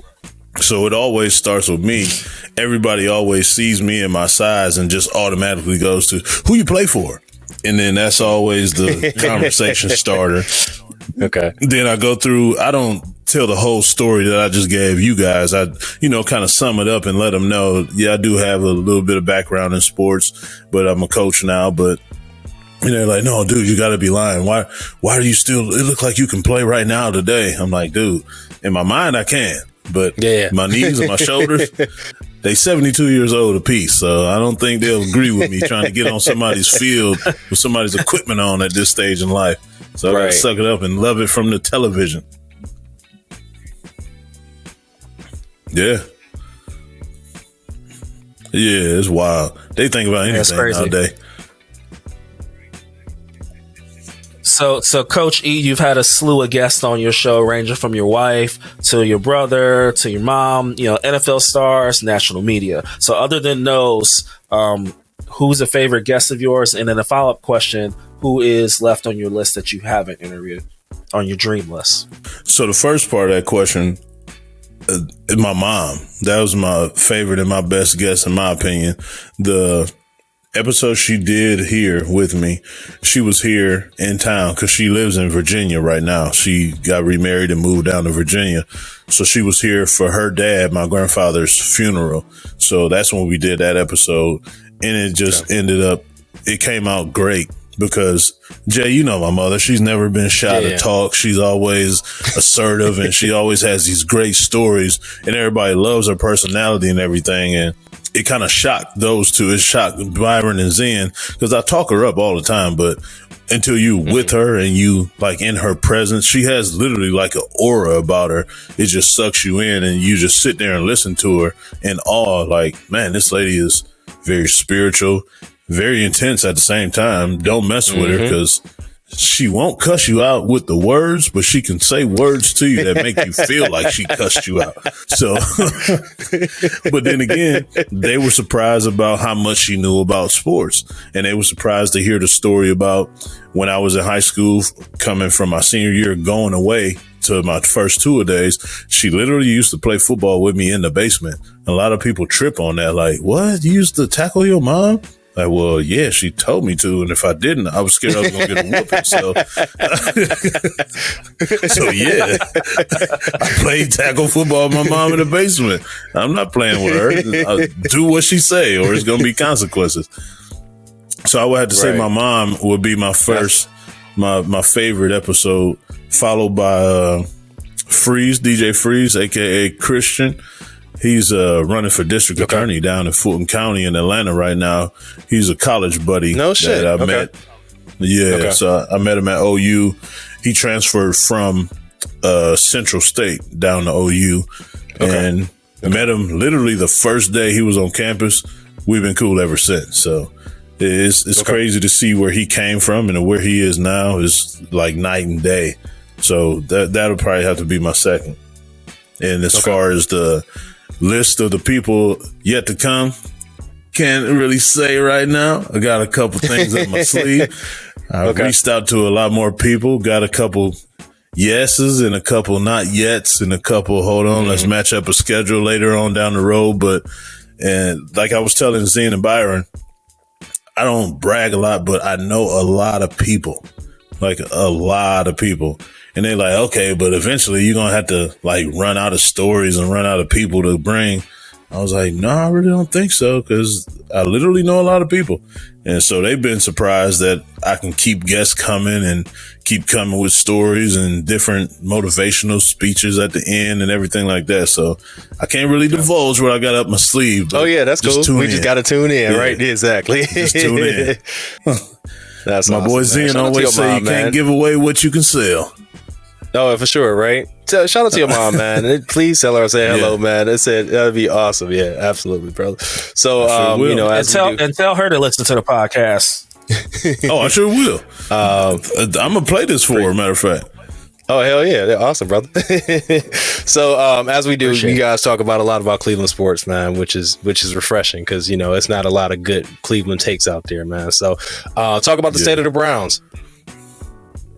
Need to hear it from the ground floor. Dog, I'm very happy where it's going. The only thing that I'm hesitant about is how the NFL, well, at this point in time, not even the NFL, it's the secondary party, the lady, the judge that's really going to be in charge of Deshaun Watson's suspension. So I'm trying to feel her out to see where she's going to go with this. For one, she is a woman. And she's going to be very sensitive to the situation that's going on. And for two, I think she kind of want to set the tone a little bit. But then again, some days I get something totally different from that. So it's really up in the air about his suspension time. But once we get him back and get this train moving, I love the direction that we're going in. It's great. It's like night and day. I've never been a Baker fan. If you listen to any one of our episodes, I don't really bash Baker. Always been a truth teller, and a lot of Baker fans don't want to hear the truth. They always want to live in this fantasy world and think like he's the best quarterback that we ever had. Like, dude, no, he's really not close to any quarterback that we ever had. So I'm extremely excited. We got a lot of young talent. We just signed a lot of young talent, which our young core is going to be together for years to come. And that's another thing that I hope we do something positive with that. because our window is still about this big. We still got a window to go through about this big. It will close quick. It's the NFL. You don't have all day. You don't have many years to stay on top or try to get to the top just because of the movement and everything. And the cap is going to go up. So hopefully we can end up signing more talent that's already here or bring in more key talent like we did with Deshaun and Cooper and everything like that. So I'm extremely excited. I can't wait for this year. I want to see how we all gel and everything. Like they said, the NFL stands for not for long. Right. Exactly. And that, you talk about the window, right? You had the Jags, right? You talk about them being in the AFC Championship game a couple of years ago, man, and them blowing up the franchise. Like, you know, it's quick. Yeah. It's quick. So, yeah, we talk about, you know, obviously the Deshaun Watson case and, you know, what facts we do have and, you know, fuck hearsay, you know what I mean? Like, it's just based on what we do know, right? And, you know, you got the Baker Bros, bro, which is a whole nother thing. And at some point, someone in this camp has to tell him to shut the fuck up. And that's it. You know what I mean? Like, because he's, you know, his value right now is in the gutter. Like, no one's paying $18 million for a backup quarterback at this point. You know, like, you got the Seahawks trusting in Drew Lock. You know, and, you know, Drew Lock has been an underperformer, you know, his entire career. But, you know, they would rather take him over Baker, you know, because they saw what the divide was in our locker room this past season, you know. So I'm excited. We had a great draft. That's what I was going to say. I don't even think they, like, are relying on Drew Luck. They're really playing the waiting game with us. They know we're going to either have to release him or get rid of him for next to nothing. So they just waiting it out. I don't see an NFL franchise such as the Seattle Seahawks putting faith in either Drew Lock or Geno Smith or anybody like that. That'll just be really disrespectful to every other player on that team. Like, what is that really telling them? Like, you're literally just throwing this year away, and this could be somebody's prime year or contract year. They don't want to go through all that stuff, man. So I think they're just literally waiting for us to make one move to get rid of them, and they'll snatch him up. They talking all that stuff now. They don't want to trade for him and all that. They just trying to play the waiting game. Yeah. Well, we don't have to really rush to pay anything right now, you know what I mean, as far as releasing Baker, you know what I mean? So it would be nice to get some back for him, but, you know, we'll see come, you know, after when training camp happens and a couple of people tear some things up and, you know, yeah. Right. True. I mean, and Evan's right. You don't want to waste a prime year and you don't want to waste a DK Metcalf prime year. Mm-hmm. Right. Yeah. Because he will be disgruntled in no time. He's I don't want to say he's absolutely a TO. But he has that in him now. He wasn't like that when he first got to the league, but you know what I mean? Some people change. Egos get bigger once you produce and start hearing your name everywhere and start seeing your likeness go up. You start getting these endorsement deals. Your ego grows. So he does not want to be in there with Drew Lock whatsoever. Go from Russell Wilson to Drew Lock. Dude, that's like going from sugar to shit.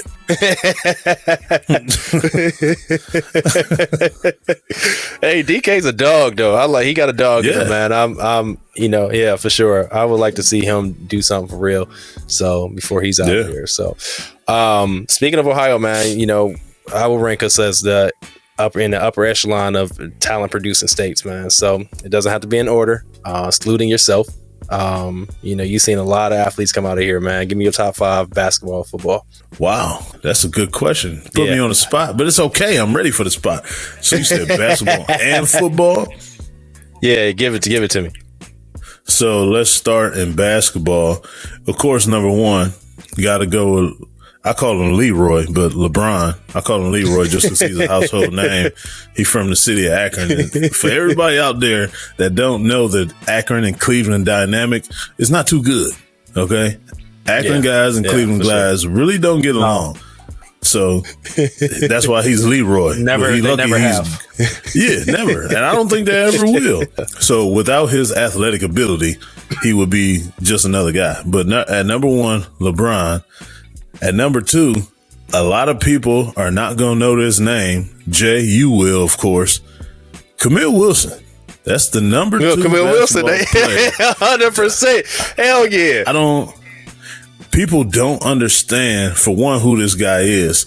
So let me give you a little rundown. He was our starting point guard from my 9th grade year all the way to my 12th grade year. But we played even when we were youngsters, even before that. This guy is a mixture between Kyrie Irving and Paul Pierce. Like, he had the tempo of a Paul Pierce, but had the dribbling ability and shooting ability of Kyrie. Woo. Dog, I'm talking about, I used to sit back. We used to press all the time. My senior year, a lot of people don't realize that Ohio high school basketball quarters, 8-minute quarters. We averaged 92 points a game our senior year. Crazy. And he averaged 30 that year. So we used to run this press. It was called green. He was always on the ball. So it was so hard for those people to inbounds the ball because he was not tall. He was probably about 6'2", 6'3", but his wingspan was like 6'9". His hands were freaking huge. So he would steal so many inbounds pass. I'm talking about he would go on like a 10-0 run by himself without even crossing the foul line. He would steal the ball, layup, steal the ball, 3-pointer, steal the ball, layup, steal the ball, 3-pointer. I haven't moved one step. It's this guy playing against 5 people. And this was like consistent all 4 years. This just wasn't like no spur of the moment, like he had a great year type of thing. He did this his whole freaking career.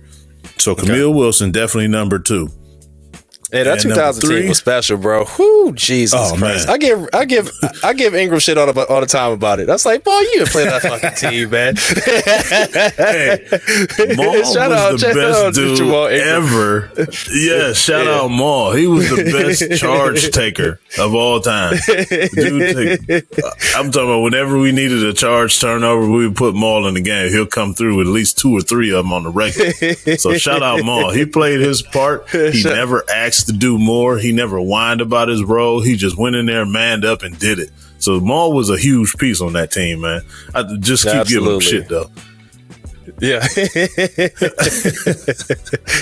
Number 3, Damon Stringer from Cleveland Heights. He was a point guard back in 95, 90, 93, 94, 95 type years. Yeah. This guy, his range, he was the first Steph Curry because he used to take like 2 or 3 steps past half court and let that mug go. And it used to go in 60% of the time. And man, I'm talking about he was so little. You wouldn't think. You would go to the games like, man, I want to go see Stringer play. In your mind, you thinking Stringer is probably like 6'2", 6'3". That some bitch was about 5'10", 5'11", owning everything, taking over the game, putting up buckets. He used to drop 40 just like on the humbug. Didn't even play like the last half of the fourth quarter. So Damon Stringer would definitely be number 3. Okay. Melvin Levitt would be number 4 out of Euclid. A lot of cats don't give him a lot of credit, but I was a youngster and saw him play against Doc Taylor in Bedford, and they used to go at it. Okay. He had some of the best jumping abilities I ever seen on like a 6'1" dude. They used to call him the human helicopter for a reason. He used to dunk on everybody. He used to dunk everything. He used to go down, get rebounds, and dunk on people at 6'1". So he was definitely my number 4. That's and the number 5 is another guy named Emmanuel Smith. He unfortunately passed away. He was extremely good. He played at Euclid as well. And he always gave us fits. So when we had Dominic and Camille at that one time, we had a game between Euclid, but it was pretty much against him because everybody else really didn't matter. It was 114 to 113, and we went to 1 overtime. That was the final score. Wow. He had like 50. Yeah, dog, it was crazy. He didn't miss nothing. Like, he didn't miss anything. Wow. He tore us up every freaking time. He probably averaged a good 49, 47 points against us every single game he played. So that's my top 5 coming out of high school in Ohio, period. All them other Columbus and Cincinnati guys, they don't hold a torch to us Cleveland guys.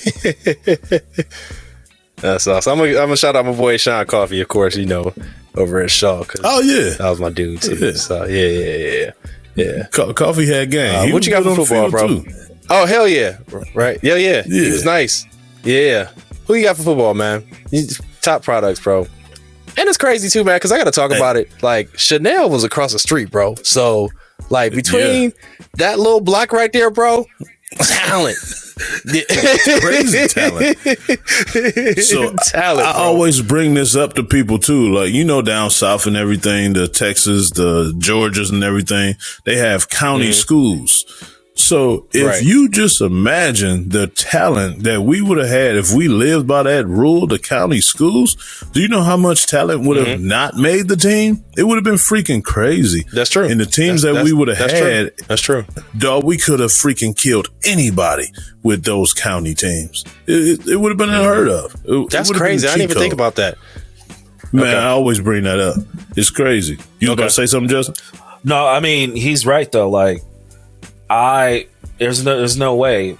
I ended up going to Benedictine on a baseball scholarship because I couldn't even get on at Chanel. So I had to go to a whole nother school just to get in because the competition was so deep. And I was good, but I wasn't good enough to even sniff football. So I stuck to baseball. God, it was crazy. So, of course, I got to be biased with these first two. Number one is Chris Chambers. So not only, yes, shout out the boy Chris, man. Not only did he play in NFL, he had a very lengthy, productive NFL career as a receiver. That's really hard to do. Like, seriously, it's really hard to do. So he was the number 33 pick. He was the first pick in the second round that year. Dang, what year was that? 2001, I believe. I believe it was 2001. Man, from the days of him in Miami, going to the Chargers, then going to the Chiefs, he was still being productive when he was at the Chiefs. And that was towards the end of his career. So, of course, that's got to be my number one. Number two, I'm going to be biased again. I'm going to go with Lee Evans. Number 13, first round pick. Shout out Lee. Shout out Lee. Shout out Lee. Productive. Who was my neighbor? Lee was my neighbor, and my dad and his dad were bowling buddies. Oh, you lived in Metro at one point? Oh, okay.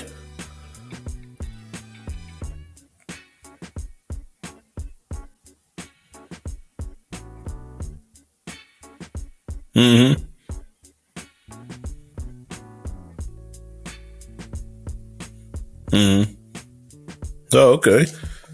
Well, that's my number two. Another lengthy, productive NFL career. And people still bring it up when he dropped that touchdown pass when he was at Baltimore that would have sent them to the Super Bowl. I remember that. Yeah, I felt so bad for him at that point, man. I felt that was pain. I remember that. That shit sucked. I remember that. Man, it was very painful. Another one, it will be Pierre Woods. Shout out my boy Pierre. Pete. Shout out Pierre. My boy Petey. I gotta get Pierre on here. Just reach out, man. You know P. He's a cool dude. Yeah, for sure. He showed people what it was to grind nonstop to get to the level that you wanted to get to. So you know how he started in Glenville. Nobody kind of knew him. Like, he was so under the radar. Everybody got mad at him that he went to Michigan and didn't go to Ohio State like every other Glenville cat. He set himself aside by doing that, endured all the hate, went up to Michigan, had a very productive Michigan career. Balled out. Went on, didn't even get drafted, went the free agent route, which I'm going to continue to say is one of the hardest freaking routes ever that you can do. You really have to be conscious and focused on your goal being a free agent, because you're going to continue to get shot down. Being a free agent trying to get to the NFL is like being the ugliest dude in a room at a beauty pageant. You want to continue to shoot your shot, but you're just going to keep getting shot down. But you got to have the damn confidence to go over there and talk to Miss Nevada after Miss Idaho done shut you down. You got to go through the 50 damn states. So you got the best deal for you. Dude, I'm telling you, it's a hard, tough road, boy. Played in multiple Super Bowls. Continues to come home still and support everybody, give back to the community, show up in the community, make appearances in the community, help out the kids, not just at Glenville or again Academy, but freaking everywhere, because everybody knows Pierre around here. So that'll be my number three. And number four, that's awesome. Marshawn Lattimore. When he was at Glenville, a lot of people don't realize he was a better receiver than he was a DB. Like, he only played DB at O State just because of his athletic ability. He was a real receiver. He tore Bedford up that playoff year. It was 2014. That one playoff game, man, he had to have at least 250 yards in the first half. Damn. Like, yeah. Okay. Not only 250 yards receiving, he took back 2 punts, he took back a kickoff, and then in the second half, he picked off 2 passes and scored on those, returned them to the house. I'm talking about, it was a highlight reel. And people said that wasn't even his best game during that year. So you don't accidentally make it to the league and be one of the best corners when you got athletic ability like that. So Marshawn Lattimore is definitely number 4. Okay. And number 5, it could be a toss-up, man. I want to give a shout-out to a guy that a lot of people, older heads will probably remember, a lot of younger cats probably don't know. Michael Sharpshire. He was the quarterback at East Tech High School. Man. Yeah.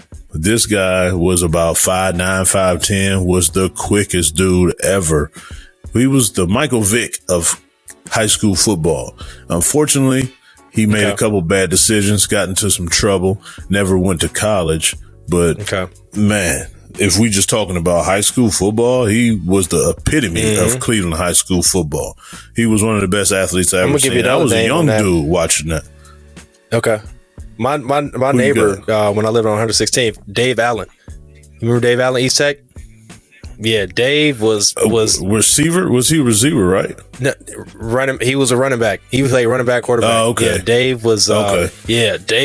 Dave was a monster, man, and had scholarships galore, man. Got into some legal trouble, man, and athletic gun and tackle shot, bro.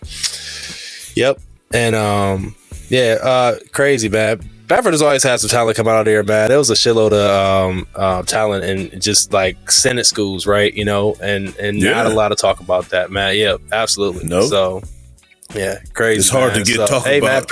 It's hard to get talked about in the Senate when you play your games at 4 in the afternoon. Yeah, that's true too. Crazy, bro. So you got any other shout outs, bro? We appreciate you having you on here, man. No doubt, man.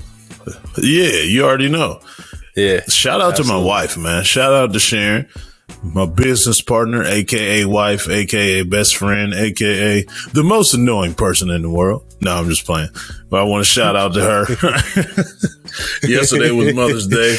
She had a great day. I'm gonna edit this out too, so like that part you said. So so you'll end up on the couch. Keep that in. Keep it in, man. She know I'll be on trash.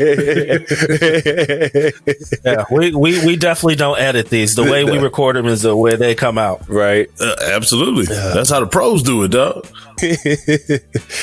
And once again, I do want to shout out one more shout out, man. I got to shout out my team one more time. Zen and Taboo Timmons. We'll be having another episode come out Wednesday of this week. Go ahead. Download Coach E Game for All Seasons.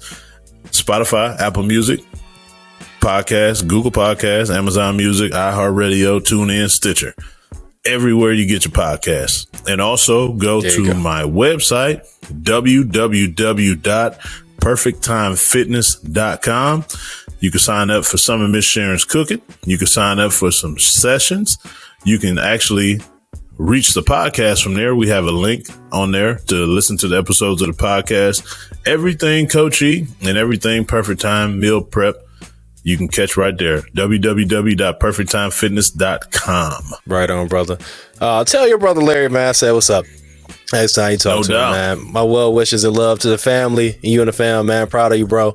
Yeah, I'll be back home in the summer, man. So we'll link up for sure. So yeah, hit me up. Put me through the ringer. It's absolutely.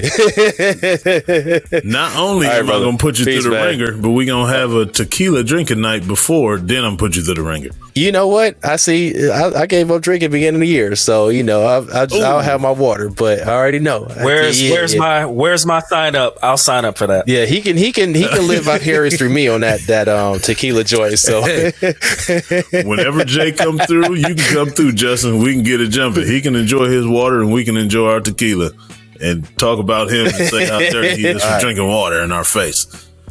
Right? Look, hold on. I got the recommendations for the tequila too. Look, I know I didn't went through my whole gauntlet of tequilas, but yeah, I'm down to the other clear stuff now. So okay, nothing wrong with that, brother. All right, yeah, absolutely, brother. All right, man. Love you, man. Peace. All right, appreciate you. Love you too, man. All right, man. Peace. It was a big week for Marvel this past weekend. It's the summer. It's time for the summer blockbusters, right? So you had the end of Moon Knight, which was awesome. So talk about that. Yeah, Oscar Isaac Hernandez Estrada. Well, he will win an Emmy. I hope so. Yeah. Because he was in his bag. He was in his bag with the for sure different personas and the different accents and the ability. I guess he has a brother that they were using as a stunt double, I believe. Oh, really? Okay. Mm-hmm. Okay. And so, but even still, he was definitely in his bag portraying two people at the same time. Yeah, in case you guys missed it, Moon Knight was a hell of a show. It's a 6-part miniseries on Disney Plus. It is now available if you guys are like Netflix folks and don't want to watch it episode by episode. You can now binge watch it. So it's a really good one. I feel like it has to do with like a lot of ancient Egyptian, which is cool, which also has to do with the Eternals, which, I mean, let's say the Eternals was not one of my favorites movies. I don't know. I feel like that shit could have been a miniseries as well too. But I mean, I think the problem with Netflix series, yeah, right. I think the problem is that when you try to introduce 10 new characters, right, that doesn't really have a plane and what they sit on, and then you have a different director. They tried a whole bunch of different shit. It was a love scene in the movie, which was a first for Marvel, right? Like, I don't know. But back to Moon Knight. It was Moon Knight was done. I think it was done really well because they did a really good job of tackling the multiple personality disorder. Tackling abuse. Verbal abuse by your parent. Right. Tackling losing loved ones. Tackling suicide. There were so many different things that they hadn't touched on in a movie or a TV show that they did a really good job of highlighting somebody's struggles, highlighting how people use coping mechanisms to deal with pain and loss and all these different things that they never, because before it was, here's a superhero, here's their origin story, and then now we're to the present. Here's a suit. It's a little adversity, right? Here's some CGI. Here's a suit. Here's the bad guy. But here it was literally, we're going to show you this guy who's going through so many different things outside of actually having to wear a suit. That's another thing I really appreciate about the show and really liked about the show is you didn't have to have him spend a bunch of time in the Moon Knight suit to have a show about Moon Knight. For sure. Yeah. Mark Spector, Stephen Grant. Right. Jake Lockley. Yep.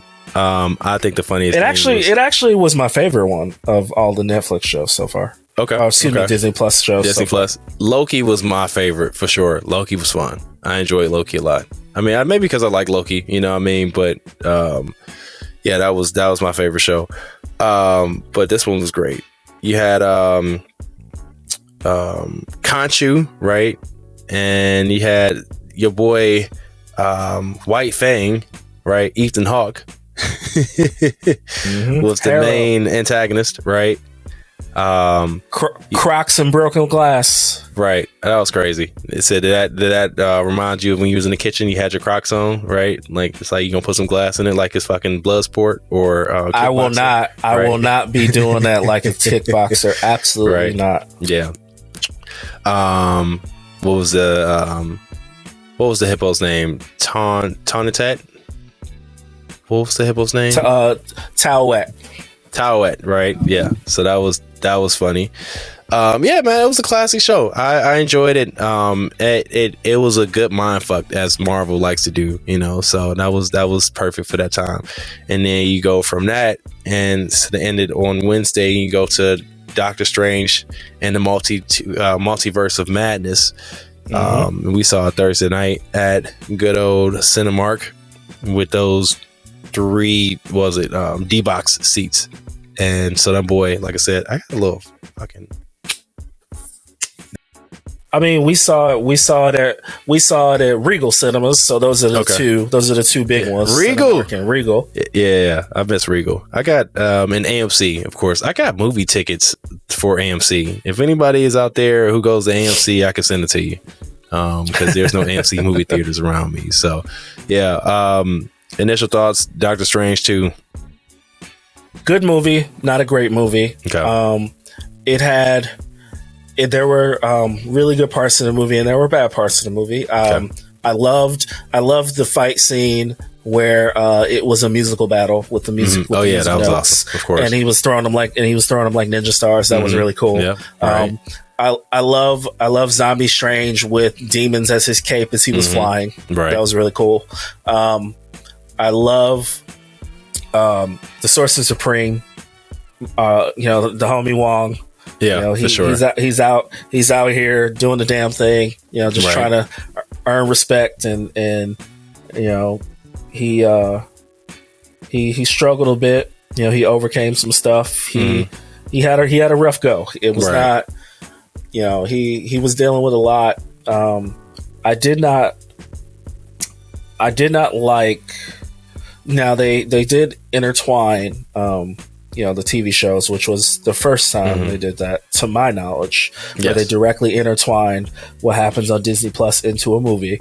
So, but I guess I didn't like necessarily how they made Wanda look like someone who was not a reasonable mother or a reasonable woman who, she was going through loss.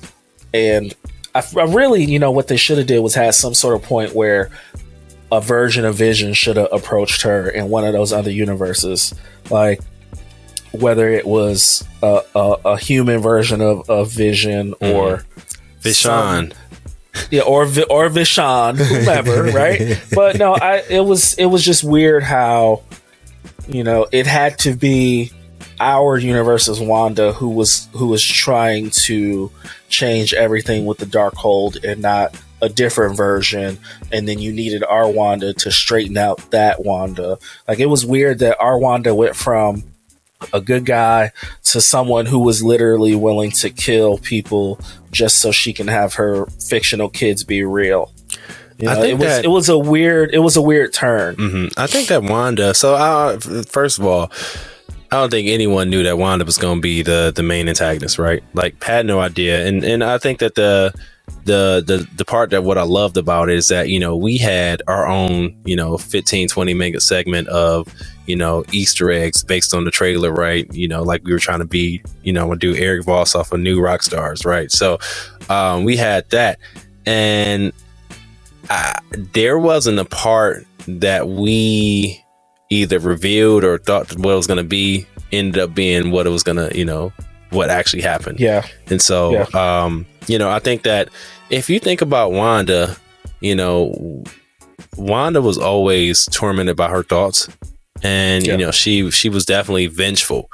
That is, when her brother got killed, right? She took out Ultron, right? Like that was a big one. When Vision died, right? She had her way. She created a whole universe,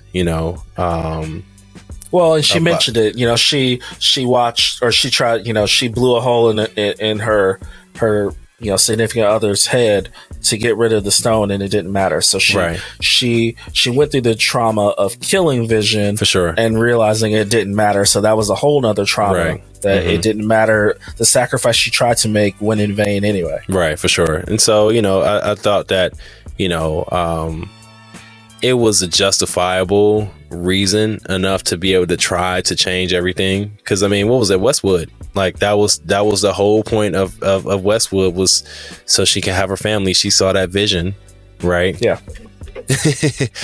And she wanted that to be her reality, and she knew that that would be a reality somewhere else. And, you know, in all of the different multiverses, you know, like universes, like it was true, you know, that was the closest thing to her. You know, and I just, it was sad in that component, right? That she was tormented, but damn, she was excellent. You know, I mean, this story was more about her than it was Strange, for sure. Like, it could have definitely been Wanda and the multiverse of madness more than Doctor Strange. So, you know, watching obviously the trailer and everything else, you had no idea that was going to be the case. So, no, not at all. I loved obviously the cameos, right? So you had Pat Stewart. We knew he was going to be in it, but you didn't know how that was going to happen. You had, and I thought that they might have, when he went into her head and he found the old Wanda, you know, from that universe, which was 833, and he was trying to pull her out.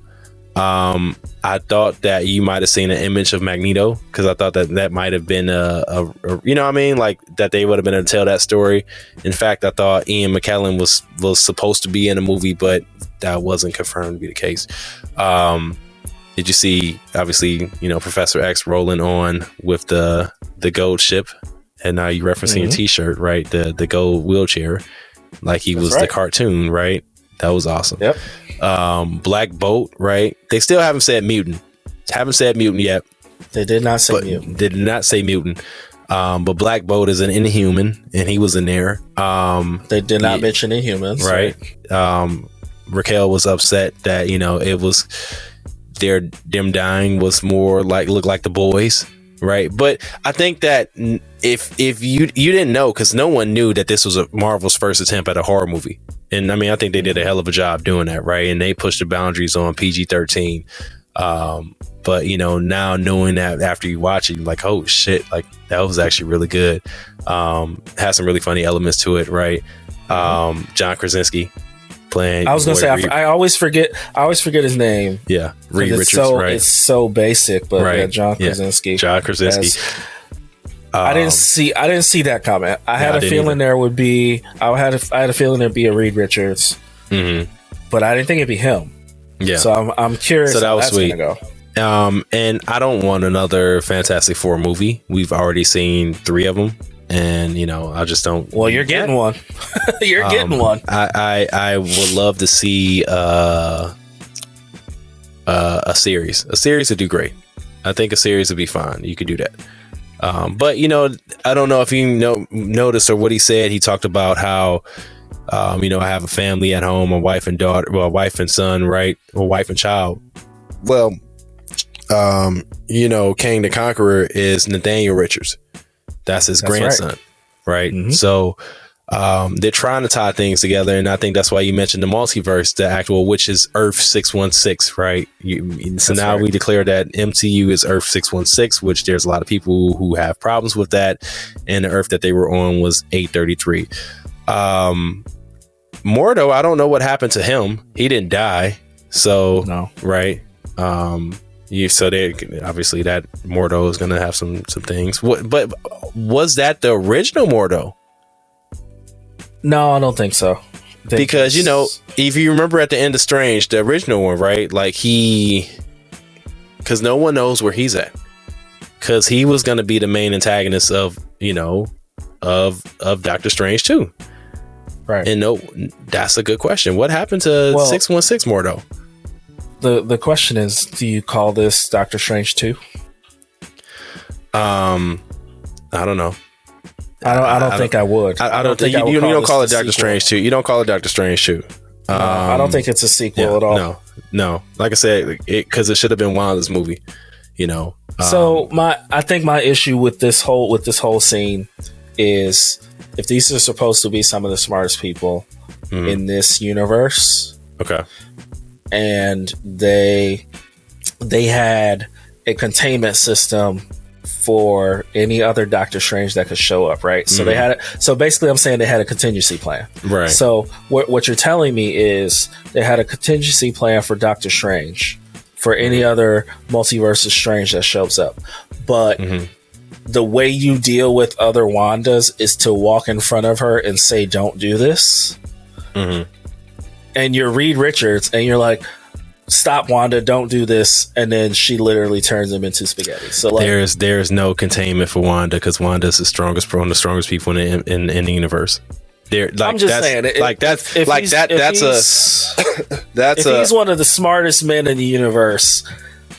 You just thought you were just gonna walk up on her and she wasn't gonna F you up. Yeah, Rock said that it definitely reminded her of The Boys. Like I said, when Black Bolt like had his brains blown out, right? Yeah, that was very gruesome, and like you said, that definitely pushed the PG-13 part. Right. I was like, oh, yeah, right. So that was fun. And poor Peggy Carter took the shield to the abdomen. Gut, right, exactly. And then you had obviously the elasticity of Reed Richards being stretched out. Maria Rambeau went out like a chump with a damn statue falling on her. I'm like, really? like I was like, okay, like this is that it? Like that was the one I was like, come on, man. I say you fucking Captain Marvel. Well, you know what I mean? But it makes sense. Well, that's what I'm saying. Like, that's right, why. But that's why it didn't make sense that Black Bolt and Reed Richards died immediately, but I got a 10-minute fight scene of Peggy Carter flipping around and not dying right away. I was like, she's the weakest one. Right. And lasted the longest. Right. No, she could do, Captain America, I can do this all day. That's Captain America, I can do this all day. You know what I mean? Like that was the part. Screaming wasn't gonna do anything, right? Like, you know what I mean? Like that was that. I think I had a problem overall with this movie because there was nothing in the trailer that wasn't.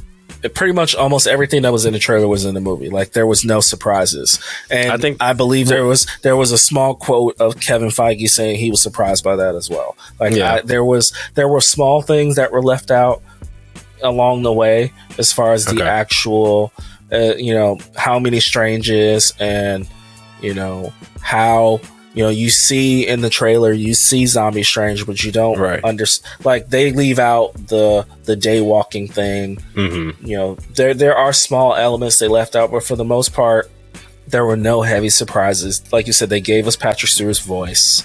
Right. They gave you the silhouette images of the Illuminati, so you could pretty much figure out who was sitting in the seats. Mm-hmm. But that was the part, right? Like we gonna give you the information, but you have no idea how this is gonna end, and so. That was you had no, like you knew Wanda was in it, right? But you had no idea Wanda was going to be what she was. Like you had no idea. Would you agree? Would you agree there was less left out in the third Spider-Man movie? Because I did not know that it was going to be all those villains. Right. I assumed there would be 3 Spider-Man, but I did not know it was going to be all those villains. Right. I did not know. I didn't know it was going to be 3 Spider-Man in it. I had no idea. Well, right. I actually didn't. I didn't think so either. Yeah, I heard those rumors or whatever, like Toby being on. Right. You heard the Green Goblin laugh, and you saw a Dr. Octopus arm, but you didn't know Jamie Foxx was going to be in it. For sure. You didn't know the lizard was going to be in it. Mm-hmm. You didn't know a whole lot of things. I mean, there was not anything dramatic in the trailer of Doctor Strange that I saw in the Super Bowl that they didn't just re-show. Mm-hmm. And it left me a little disappointed. Like there were Easter eggs, but there was I was never sitting there like, oh shit, at any point. But think about scary movies though, right? Horror movies. Like you see what the element is, right? Like you know exactly what you was getting with Scream, right? And I think that might have been a bit, it's a slasher movie, right?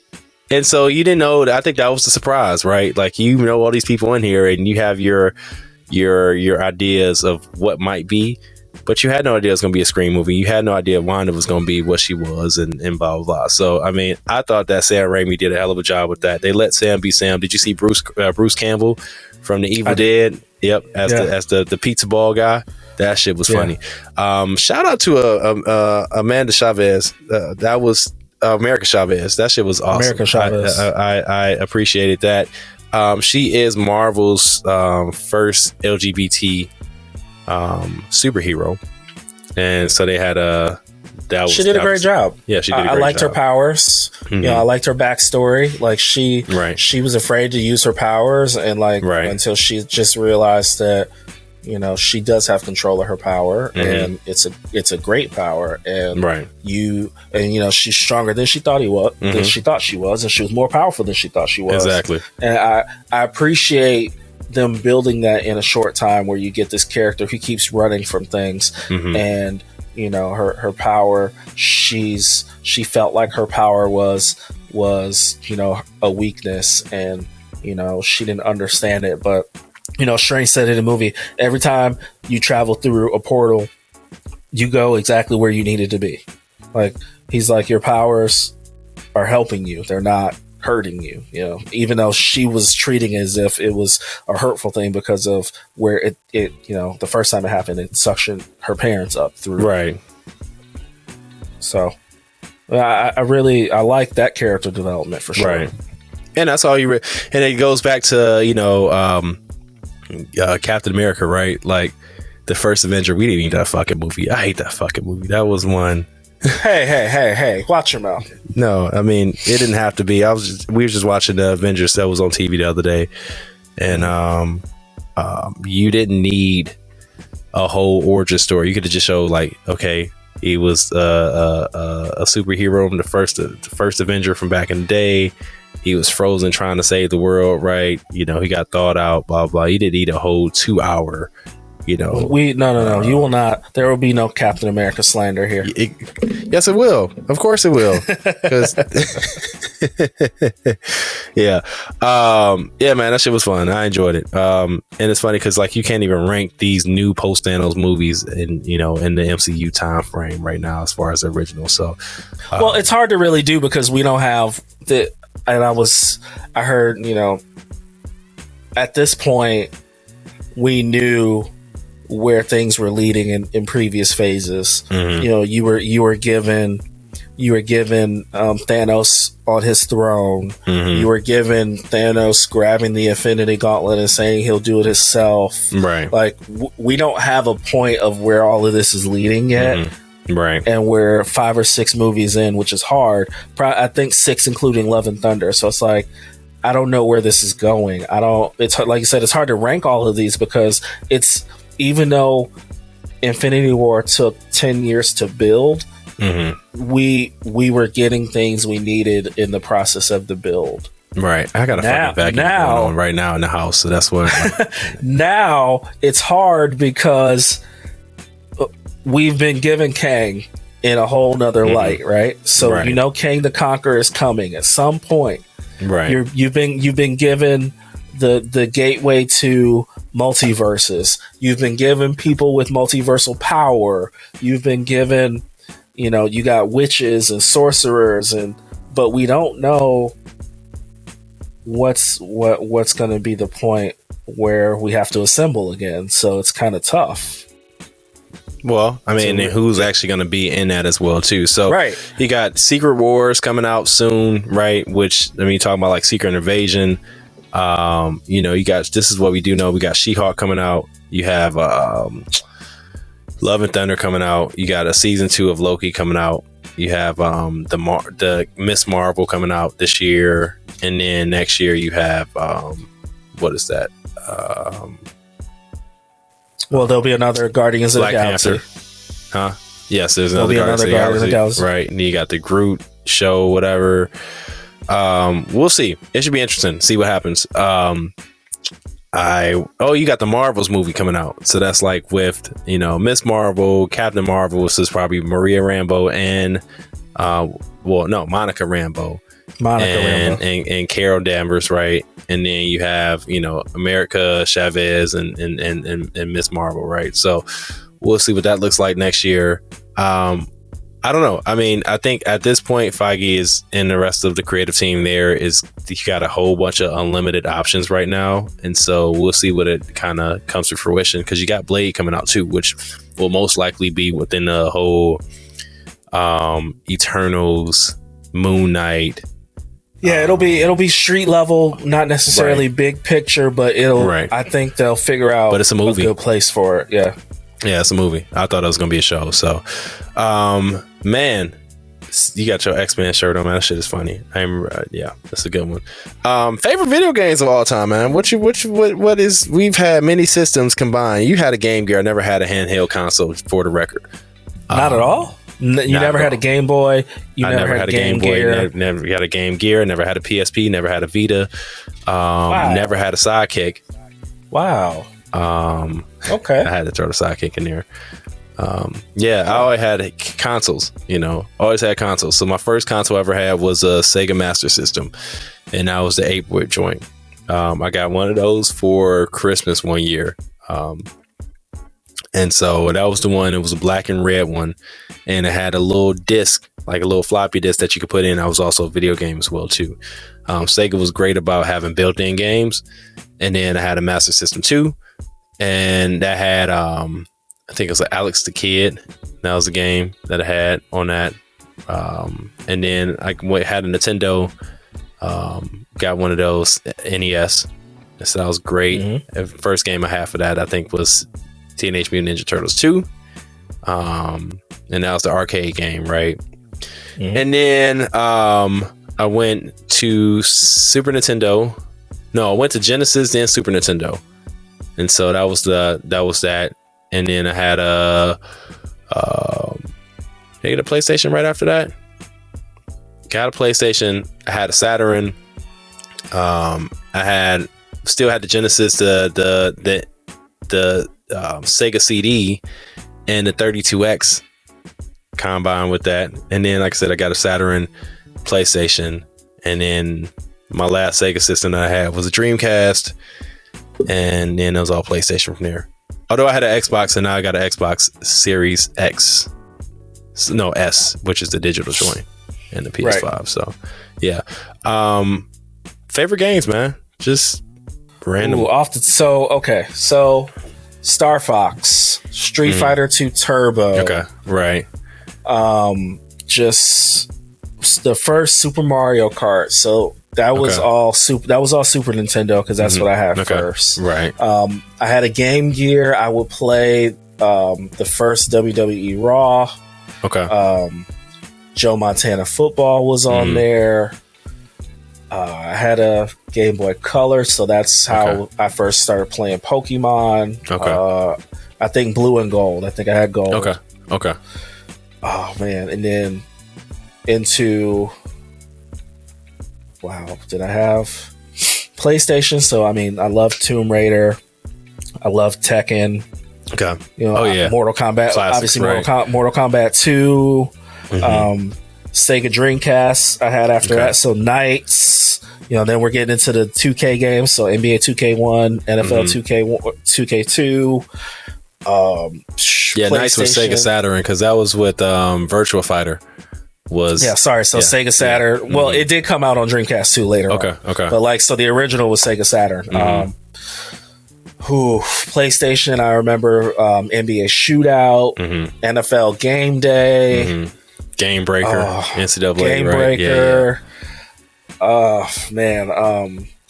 I mean, and the thing was, like, I didn't own every game system because I knew someone like you or other childhood friends who had the ones I didn't have. So, I didn't have a Genesis, but I played Joe Montana Football and Bulls versus Joe Montana.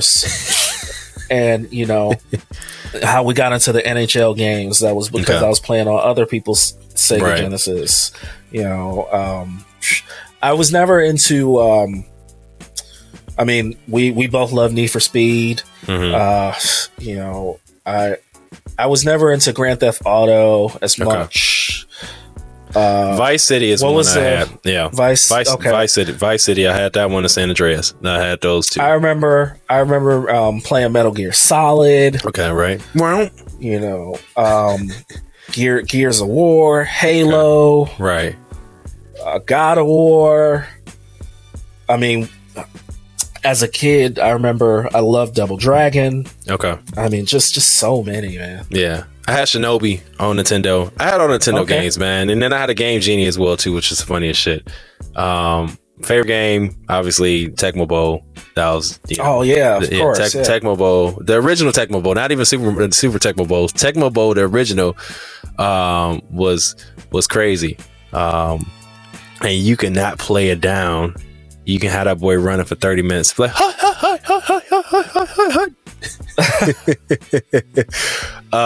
Sega, what was that? Sega Master System. I remember Rocky. They also had Hang On, right? Because like you got to think like Sega Master System also was trying to compete with, you know, Nintendo, right? So they had the Safari, Jungle Safari, and they had Hang On. They had volleyball, which was crazy. I remember the Rocky Balboa game. That was great. You know, then you get into, like I said, the first Mario Brothers, right? Let's see. Sonic 2. That was the first game I got when I got a Genesis. That was the combo. And I remember seeing my parents walking across. Like, I just happened to come out the bedroom one time, and I seen them trying to walk across and put the Genesis out, and they didn't wrap that boy up. And I was like, oh shit, I got a Genesis on the way. And so that was good. And I had Joe Montana 93. And so that was one of the games that, like, I remember starting. It's super extensive too, because like you had you know, like really in-depth playbooks, you know, as far as for football. So now, you know, double invert and, you know, like cover 2 man, you know what I mean? Like those plays weren't incorporated in Madden per se. Not back then, you know. No. Bill Walsh football, I had that. I remember Bill Walsh football. Wow. Yeah, Bill Walsh football was awesome, right? You know, Alter Beast. That was a good one. That was a good one. Alter Beast was a great one, right? And then I remember the game that really set it off for me, why I really wanted a Nintendo, well, Super Nintendo. Obviously you talk about Mario Kart, but it was Mortal Kombat 2. So I had the first Mortal Kombat on Genesis, and I remember the graphics being so wild on the NES, the SNES, and then it came out with Mortal Kombat 2, and that had the blood, and that was the end of fatalities, like the straight on. And I remember seeing that shit, and I was like, oh, this is epic. Like that shit looked like it was an arcade. And that was one of the first games where I realized, I was like, yeah, like this boy looks like a straight arcade. Same thing with you know, Street Fighter 2 Turbo. That was a hell of a game. And then you get into, you know, Genesis had a run of games, man. You know, college football 95, 96, you know, King Griffey's baseball. You know what I mean? That was on SNES. You know, you had World Series baseball. That was a hell of a game. Like Genesis was thorough with their sports games, man. You know what I mean? And which already makes sense, because then you go into the whole 2K saga, right? Nights in the Dreams had one of the best soundtracks out. Like I said, I heard Virtua Fighter. I had that on the 32X. Also had Scottie Pippen's basketball. That was on the Sega CD. He didn't have a game. Yes, he had a game. Oh god. Yep. He had a game. And then PlayStation, you know, you had obviously Game Breaker was the shit, right? And then you get into you know, NHL 98, 97, 98. You had Mad 97, 98. That was a great run of games. And then Final Fantasy 7, 8. 8 was one of my favorites. Yeah, Sonic Adventure 2. And then you just get into all this new shit, man. I remember Metal Gear Solid. Metal Gear Solid was wild, man. That was a hell of a game. I'm trying to think of what else. GoldenEye, bro. You know, GoldenEye. Jesus Christ, GoldenEye. GoldenEye is a game that you can still play now. You know, it's one of those first-person shooter games, multiplayer.